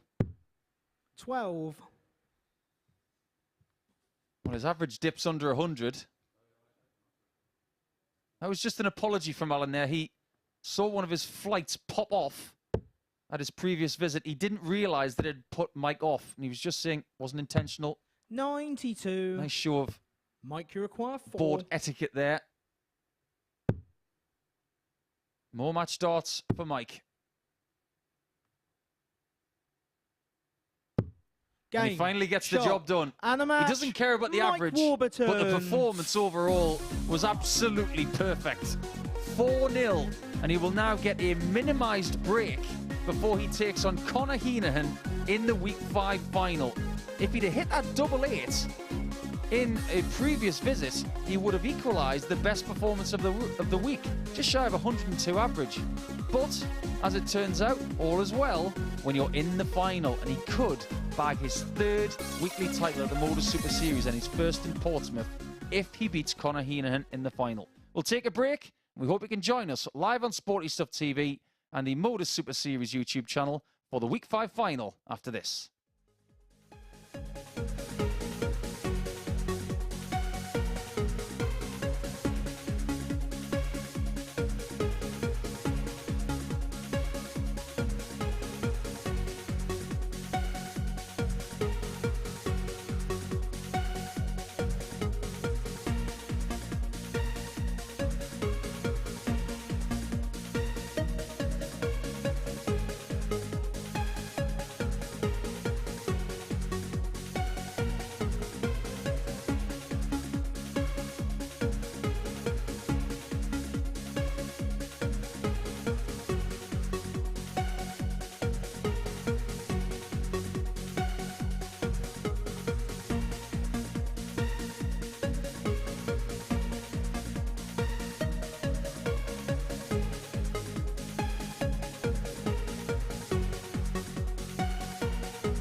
Welcome back to the MODUS Super Series, where our final is set in stone. It's going to feature Conor Heneghan up against Mike Warburton. That's going to come up in around about 10 minutes' time. We'll preview that in full with Paul Nicholson in just a moment. But whilst we've got a little bit of time between the semi-finals and finals here at the Live Lounge in Portsmouth, we thought we'd give you this in-depth interview with Glenn Dowen, who caught up with Chris Murphy last week to talk about the last couple of years from his perspective, but also what he's looking ahead to come 2023. In the commentary box at the MODUS Super Series, just tell us how it's been for you since you joined us.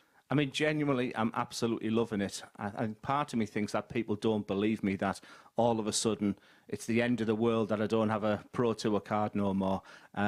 Genuinely, I'm just beginning to settle in Portsmouth. Don't get me wrong, day one when I arrived, I was thinking, what have I done? It's a long way from home. Even as a dart player, I didn't really enjoy being away. But once I sort of settled in, you know, started getting a bit of a routine, genuinely loving it. And I'm using my brain again. 30 years working in office, I was always looking, if my dart career ended, what's my transferable skills? Commentary was right high up on the agenda. You know, all of a sudden you think, have you got the right voice for it? You know, I'm more of a numbers man rather than words, but honestly, so far, so good. Well, look, let's come on to more of the darts commentary later, but let's first talk about how you've ended up here.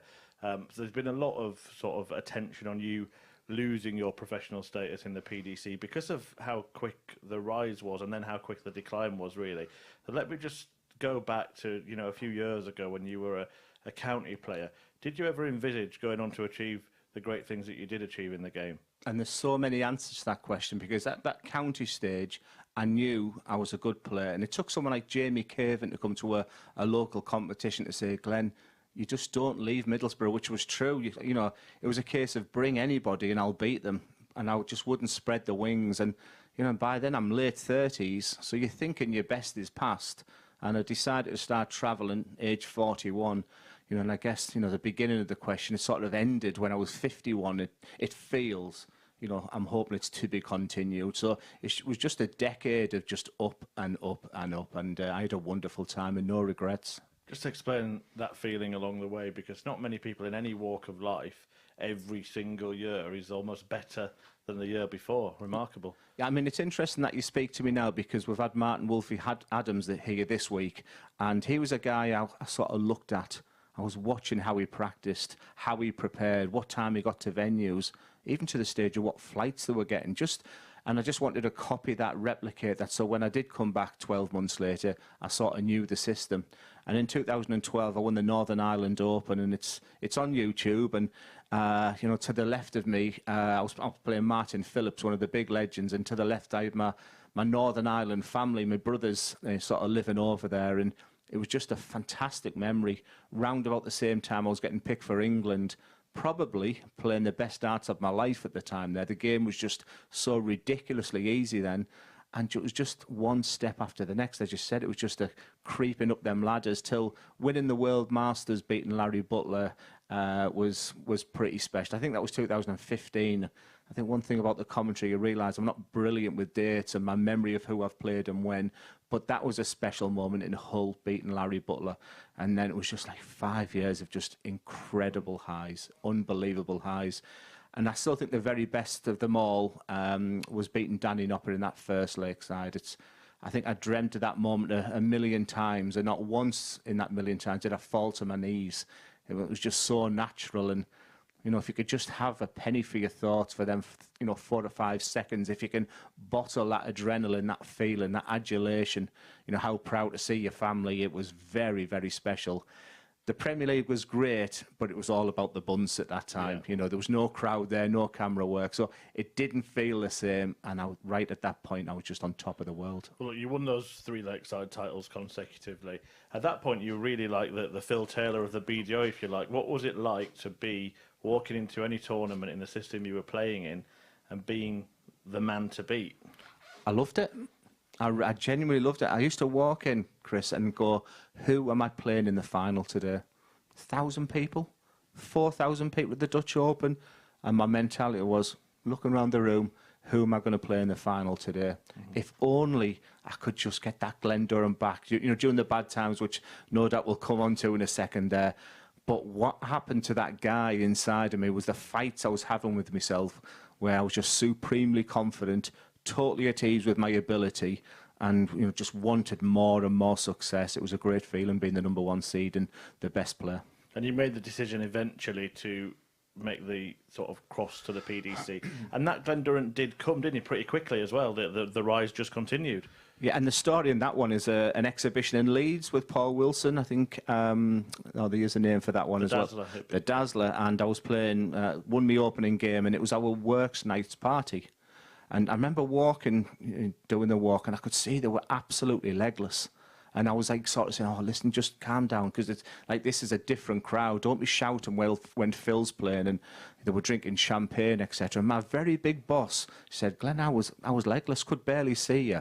And she said, I sobered up in seconds because I stood there and I had 119 average against Phil, beat him 4-0, who wasn't happy because the night was all about him. The crowd wasn't happy, but I was just smashing everybody then. And she said, Glenn, I just looked and went, he's at work tomorrow. So then she got me in on the Monday and said, look, I'm going to give you a 2-year sabbatical. Your job will be here in 2 years' time. So in February the 2nd, 2019, I left exactly 32 years to the day, February the 2nd, that I started my first job there. So I thought that was interesting that it was on that day there. And within a fortnight, I rang Works and said, I'm a professional dart player now until the plan was 55. So, so I handed in my notice within 2 weeks of being a PDC player. That's part one of our interview with Glenn Dunn. If you want to watch that in full, you can do that. It's via the MODUS Super Series YouTube channel. Very much worth a watch. But we are looking ahead to the Week 5 final in the company of the asset Paul Nicholson. But a little bit of work to do before we get there. A couple of bits of house rules and housekeeping to do. First of all, check out of the week time. We're looking forward to seeing who the winner of this is, aren't we? Yeah, I think I might have egg on my face. I said that it shouldn't be the 141, but is it? Is it? 141. They say history has a habit of repeating itself. Can it? Double 12. He's only going to do it again! He really is the man! Heneghan. He's the only man who's hit a 9-darter under this roof, and now he's got 2! Well, the good news for Paul Nicholson is if you go and buy eggs at a shop at around about this time on a Saturday night, they won't serve you. So, but it could only be the 141. Really, yeah, I think it was going to be in the end, but I think Edgar and I would definitely go for the 118. It was just a bit more creative. When people hit 9-darters, those finishes are magnificent, but from a creativity point of view and a pure brilliance point of view, especially with the 2 bullseyes close together and with the 118, but a wonderful shot from Conor. That's definitely an iconic moment here at the Super Series. Well, next week we'll see Week 6 of the process get underway, and we can reveal now the players taking part throughout the course of those 6 days, and it is some field as well. It's headlined by the 2-time back-to-back reigning World Seniors champion Robert Thornton. We've got the reigning WDF World Champion in Neil Duff amongst the field as well. Chaz Barstow, who we've seen do some brilliant stuff here at the Super Series, a part of what could be a blockbuster Group A lineup. Yeah, it's going to be a really interesting Group A. Obviously, Neil Duff has got a lot of headlines coming with him because of what he did with the WDF World Championship last year. But he hasn't got a weekly title here. He's had so many close calls. He will come here next week with the bit between his teeth saying, this has got to stop. I've got to get a win sooner rather than later. I'm sick of these second-place finishes. But in Group A, he's got people in his way, and I think the favourites will be Barstow, Duff, and most definitely Thornton, who is riding the crest of a wave after getting that second Seniors World Championship. In Group B, Johnny Haynes is the headline act alongside Darryl Fitton. You look at Haynes, he won Week 11 last time out in the previous phase, and he just looks as if he's playing the best darts of his life at the minute. Johnny Haynes will qualify. Simple as that. He's playing great right now. He's in a really relaxed mood, as always. And because he's in that mode, I get the feeling that it's almost a guarantee that he'll qualify in the top 3.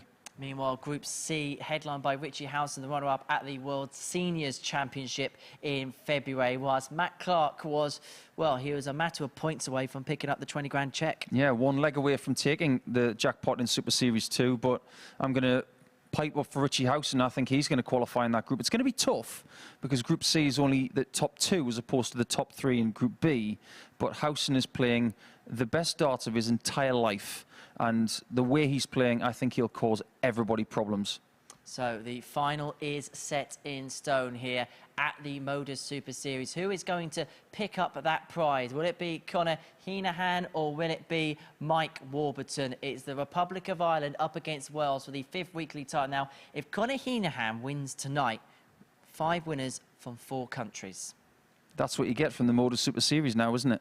We talked a little bit earlier about how we had to stay local at the start of this project, and we've started to branch out into other parts of Europe and to the world. We've seen it with Leonard Gates being a runner-up in week 2, but when you think about what's coming after this series, more from Oceania, possibly more from North America and more from Europe, this is a worldwide event. This is where worlds collide, the words of Matthew Edgar. And just quickly, what are those moments like when you're getting the call, the knock on the door, out onto the stage, and you've got to walk up there? You get used to it after a while. Certain players like these, they're very used to it. But when it's a final, it's pay check time, not pay back time. And someone is going to get a check off of this man in possibly 7 legs' time. It's Conor Heneghan, it's Mike Warburton for the right to call themselves the Week 5 champion, secure their spot at Champions Week. We cannot wait for this one. Paul Nicholson's going to make his way down to the commentary box to describe all the action alongside Matthew Edgar. Matt. Thank you, Henry. 5 is the number of the week. It's a number of thousands of pounds that they will be playing for. £5,000 up for grabs. Mike Warburton, dominant would be the word that we would use to describe him so far. He was excellent in that victory over Alan Norris. A couple of missed doubles at the end cost him what would have been by far the best average of the week. He won both of his games in his group stage. He actually beat Conor Heneghan in the group stage earlier on today as well. That was 4 legs to 2 and 92.31 in that one. But Conor Heneghan, I'm expecting to provide plenty of resistance here to the charge of Mike Warburton for this title. He did lose to Mike Warburton earlier on today, but he beat Sebastian Bialecki, the 94.77, and the word dominant that I used for Mike Warburton in his semi-final, I would use again for Conor Heneghan's performance. And I really like that there from Mike Warburton. He was throwing the dart, and his head was watching across, and he still just carried on throwing the dart. I'd love to know where that dart went. Is there anything he can't do tonight? He's undefeated. One more game, and he will be in Champions Week. Same for Conor. And fair to say, what we've seen throughout the week from these two, this is a very fair final. We might have said that about any final, but there's just something to do with this game. I'm going to ask you a very direct question. Who wins? I just saw that camera cut there, and the first thing I notice is right behind me here. We have the cheque for £5,000, and it's empty at the moment. I wouldn't really like to put anybody's name on there at the moment. If I had to, if you said put someone's, I would probably go Mike Warburton, just on how good he was and how in control of everything he looked in the last game. But Conor Heneghan, we know what he can do. The 9-darter, everything he's done this week, it's explosive. And that's one thing we said at the very start, if you remember. We said he's got this explosive nature where he can really produce. He's only got to do it for 4 more legs. He doesn't have to win a group no more. He doesn't have to win 10 matches. He's got to win 1. Also as well, in their head-to-head record this week, it's 2-2. It's a very fair reflection of how things have gone for these two players over the last 5.5 days. So that is another thing that tells us this is really even. Do you believe in recent and relevant form? Because if we do, Mike Warburton's beat Conor Heneghan tonight. Yep, I do. But there have been times in the past where someone has been defeated in the group stage and then it comes up to bite them a little bit later on. I've been there myself. I mentioned the story earlier, beating Graham Usher, and then Graham Usher come and beat me in the overall final. I wonder if Mike Warburton, because I remember going into the room that day and thinking, I've already beat you tonight. You shouldn't be here. I wonder if Mike Warburton's just got that little bit of a niggle in the back of his mind. Well, there should be words going through the mind of Heneghan now.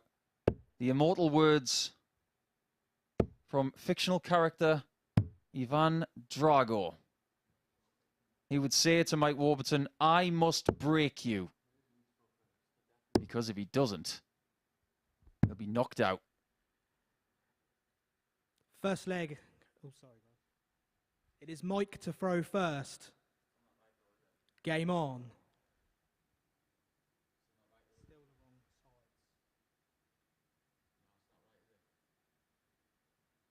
I don't know if we have a malfunction with our scoreboard, but whilst this is being sorted out, what do you think is going through the mind of the players right now? Because Mike Warburton will throw first.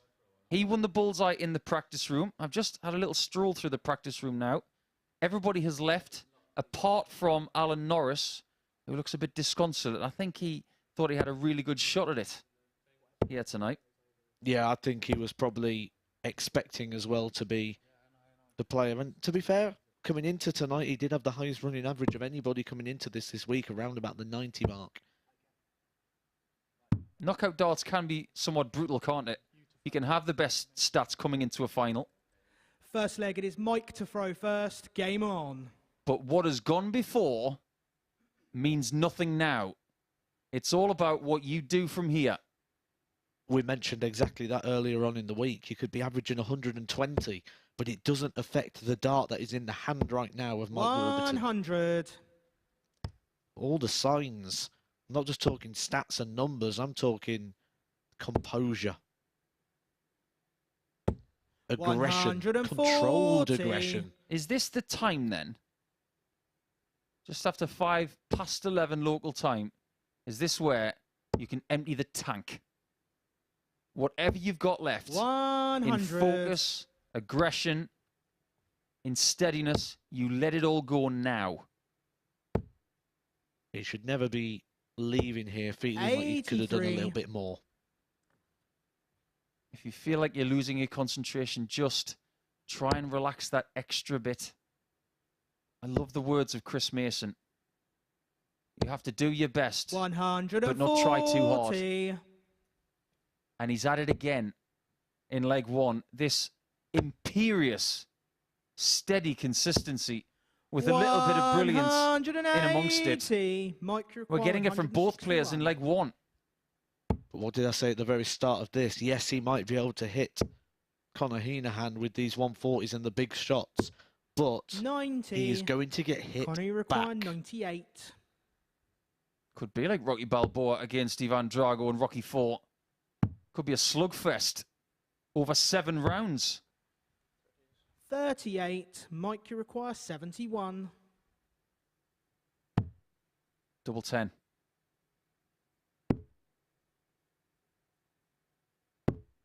Is he going to be denied tonight? Leg, Mike Warburton. I said that Heneghan had to break. He couldn't do it in leg one. He only has 3 more chances to do that. It's Conor to throw and first. that Game is on. considering that he has to hold his own throw as well. I think this is just one of those sort of games that's going to go all the way. That's 2 180s already for Conor Heneghan. He's only had 5 visits to the board. That line, 60. I believe it was from a film called Bloodsport. Jean-Claude Van Damme. And he breaks the brick. And the guy stands off the 85. Off the ramp and he goes, very good, but the brick doesn't hit back. 2 things about that, because you know I'm a bit of a movie buff. 100. The theme music from Bloodsport. It's something to do with the Kumite, which is the name of the tournament. Do you know who walks out to that theme music when he plays on big stage? Sebastian Bialecki. Well before his time. It was out about 20 years before he was born. 60. And it was Enter the Dragon, where Bruce Lee said, boards don't hit back. 140. Do you want to know the guy who hit the board? He was called O'Hara in Enter the Dragon. Sounds like a very Irish name. If I was ever going to go to a movie quiz, you'd be top of my list. You've just hit on one of my strengths. 52. Bruce Lee movies. Double top. The strength of Hino. 32. When those misses happen, you've got to be on something. Got to have one chance at something. You just don't know how it's going to turn a final. Leave yourself a 161 or a 121. You can't do anything from 200. 100. Conor, you require 20.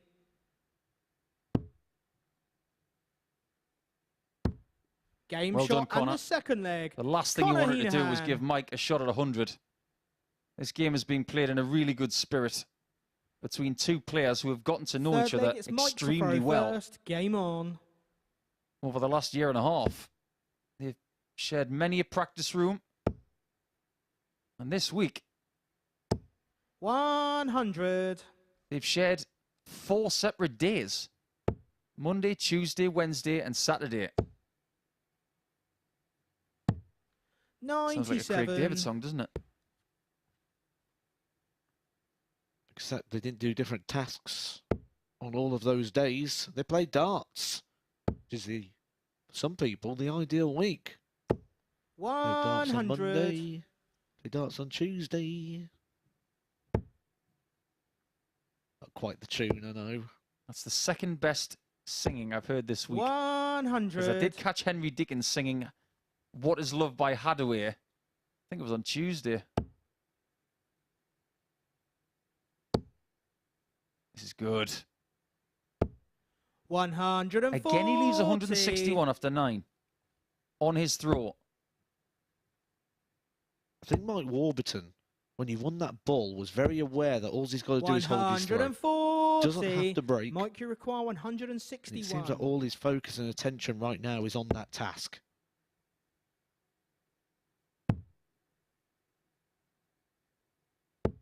$97. This is where Conor, you require 164. what I was talking about in the previous leg does come into play. Because he's already got one of these this week. He'd be disappointed not to get that second treble 19. 92. Mike, His you throat is require under 64. threat if he misses this. Double 8. Game shot and the third leg. What threat? Mike Warburton. Threat level nothing. Warburton is looking as good now as he has all week. Fourth leg, it's But Conor it has to throw be said. first. Game on. He's going full Lionel Richie on us all night long. He's been brilliant. 96.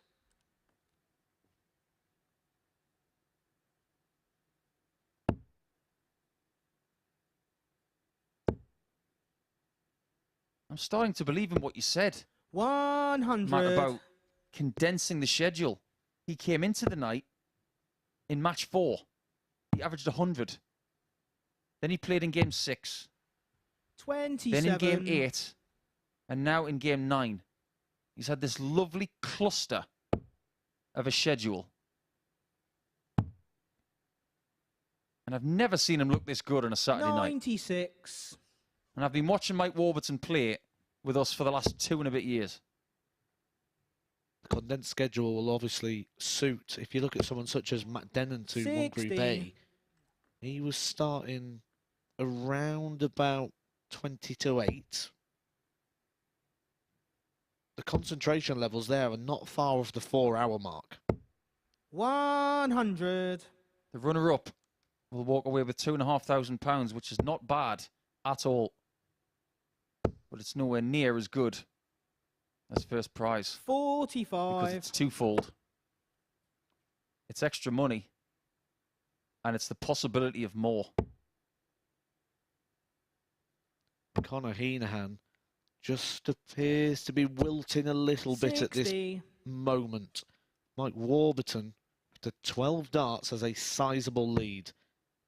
You feel Heneghan had to fill that Well, I think he was going 18s first because if you plot a route to 170, 18, treble 20, 25. That would have left him the 170.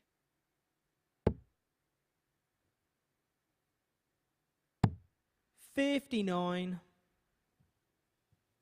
2 visits without a treble there for Mike Warburton. He's only left 86 from 205. Good recovery. Because that first start was not a good one. Mike, you require 86. This is where matches are won and lost. When it was 64, he took it in 2. Does he take 86 in 3? 61. 3 millimetres to the northwest 63. of that dart, and he's 3-1 up with a break of throw. He's banking on 1 dart at tops to save. 43. And Warburton has his pick. Mike, you require 25. It's the worst leg of the match, but it's the most important one to date.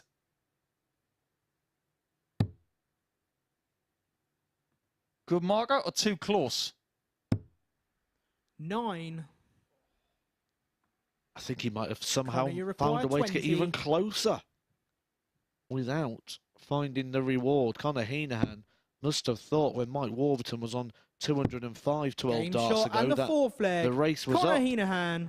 But he gets down, takes it out and shows us what it means to him there. He'll have relief, but also hope. Fifth leg, it's Mike to throw first. But Game what on. does Mike feel right now, knowing that he had 21 darts in that leg to get that valuable break, which would have given him valuable breathing space? 140. This is what I love about this format. It doesn't change from best of 7. It doesn't go to best of 9 or best of 11 in the final.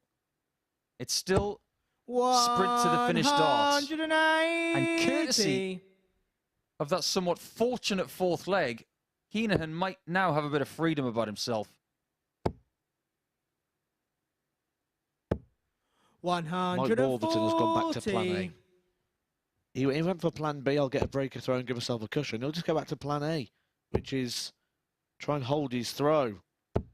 180. What are you up to? He can't, can he? He can't do it again. Every time something like this happens, we say, he can't, can he? 100. This is for his Conor, you fifth require 9-darter 141. in a year. Oh, my word. Not again! 117. Now, Mike, he might you lose the require leg. 121. Warburton for 3-2. Doesn't get a shot at the bull, but this is a monstrous move 57. from Hino. Perfectly Conor, you timed require 24. to put himself a leg away from the weekly Game title. shot and the fifth Breaks leg. the throw Conor with a Heneghan. 10.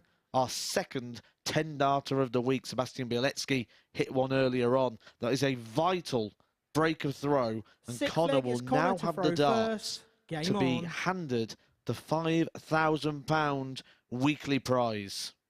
When Bialecki got his 10 earlier in the week, he followed it up with a 13-darter.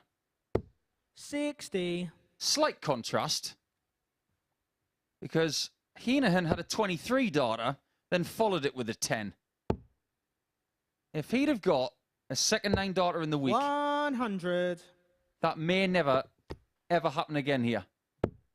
But after he hit his 9-darter, he then went into a 24-dart leg. He was not able to control his emotion in 43. that period of time, and it looks like the heart rate may have just spiked again a little bit for Conor Heneghan. Does the experience of having that in the last 48 hours help him? On the evidence of what we've seen in the first 6 darts, 60. no. So what Warburton's got to do here is just keep a steady mind 55. and remember the fact that in that previous leg, he played really well.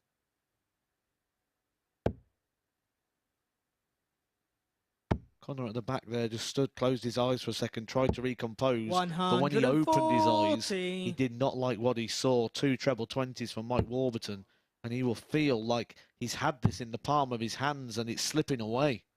When he hit the 9 against Alan Norris on 84. Thursday, He did have a wobble after hitting it, but he did win the match. Only just by 4 legs to 3. Would he take that right 60. now? Absolutely.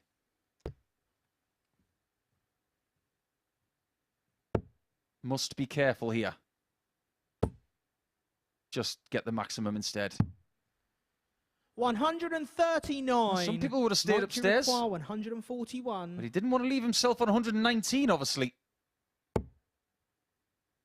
He will get the shot of the 120. A chance to leave himself his favourite double. 97. Conor, you require 120. Had to throw some big stuff to recover. He misses the chance of getting it done with a ton plus 80. checkout. All he can do now is hope you require 44. that Warburton doesn't like Motown. We're going Game all the shot way and in the week sixth leg. 5. Mike Warburton. 2 consecutive breaks of throw, and Warburton now has the darts in the last leg of the week. What a great 7th final. and final leg. It's Mike to throw You don't need first. ton Game plus on. averages in a final. You just need darts of this caliber. 103 games of darts have been completed this week in order to find our week 5 champion. We now need one more leg. One more leg of 501 to see who will be lifting the £5,000 check. 85. He's had 4 maximums in this match, Heneghan. Warburton's had none. But he has had 6 140s to Heneghan's 3. 100. That's what his game is built on. Tons and 140s. And if he hits another ton, he will be on 161 after 9 for the 3rd time in this final. He might even be on something better. 140. It's an astonishing display from Warburton, who's been hit really hard over the last few legs. And providing he can get rid of this 1, 2, 1 and 6 darts, you require 121. we'll see more of him come the 1st of May.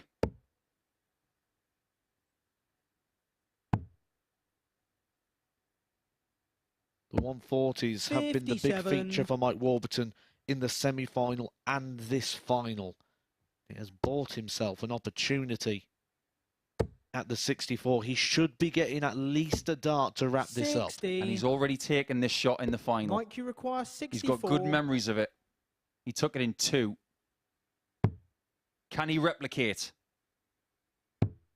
Game, Mike shot, Warburton and the is week your 5 winner of the MODUS Super week Series, 5. Mike Warburton. He comes through Group C. He's been here all week. He joined us on Monday, Tuesday, Wednesday in Group A.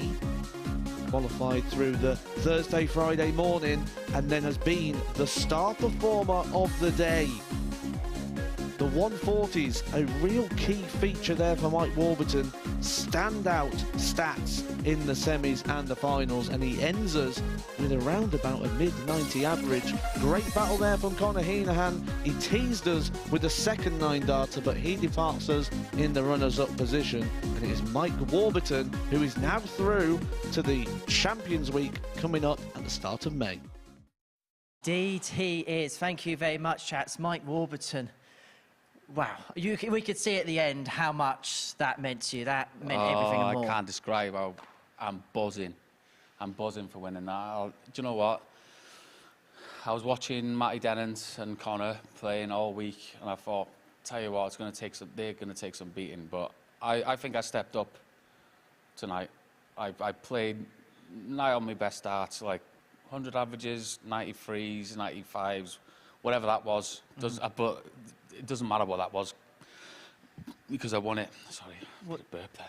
That's all right, that's absolutely fine. Was tonight a lot as well about your temperament at the moment, especially in that final, because we know what happened with Connie, missed double 12 for the 9-darter, but you managed to get the business done. Do you know what?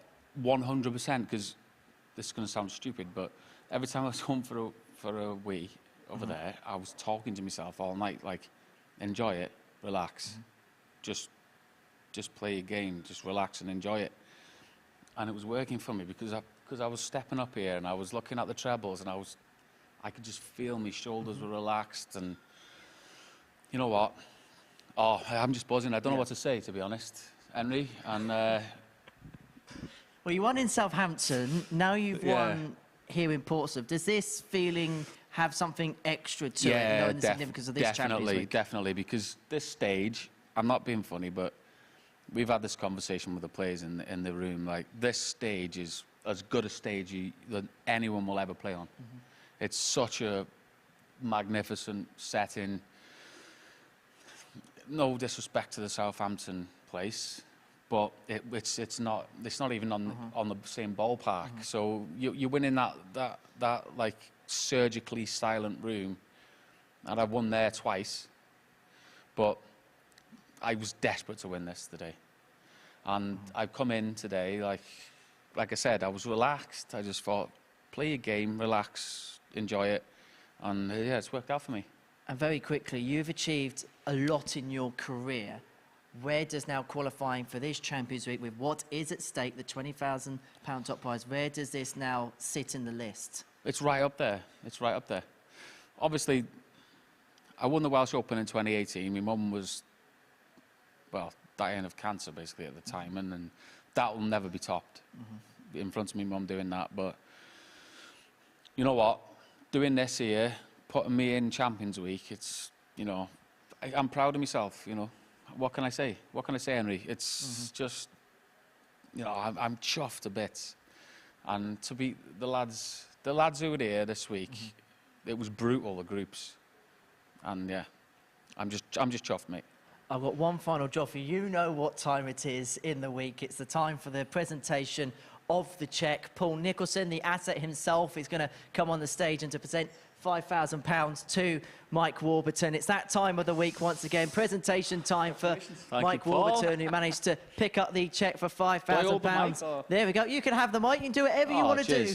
Mike on the mic. That'd be... if you smile.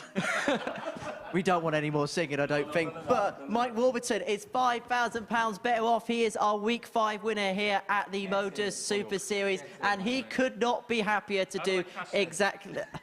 I'll be honest, at Portsmouth at this time of the night, I wouldn't try cashing it. I'll probably hide that somewhere, to be perfectly honest with you. We'll do it via bank transfer. We'll be back on Monday morning, 9:30 a.m. for the beginning of Week 6, which sees the two-time back-to-back World Seniors Champion, Robert Thornton, the reigning WDF World Champion, Neil Duff, amongst a high-quality field in action. But as far as Week 5 is concerned for Mike Warburton, piece of toast. Get in.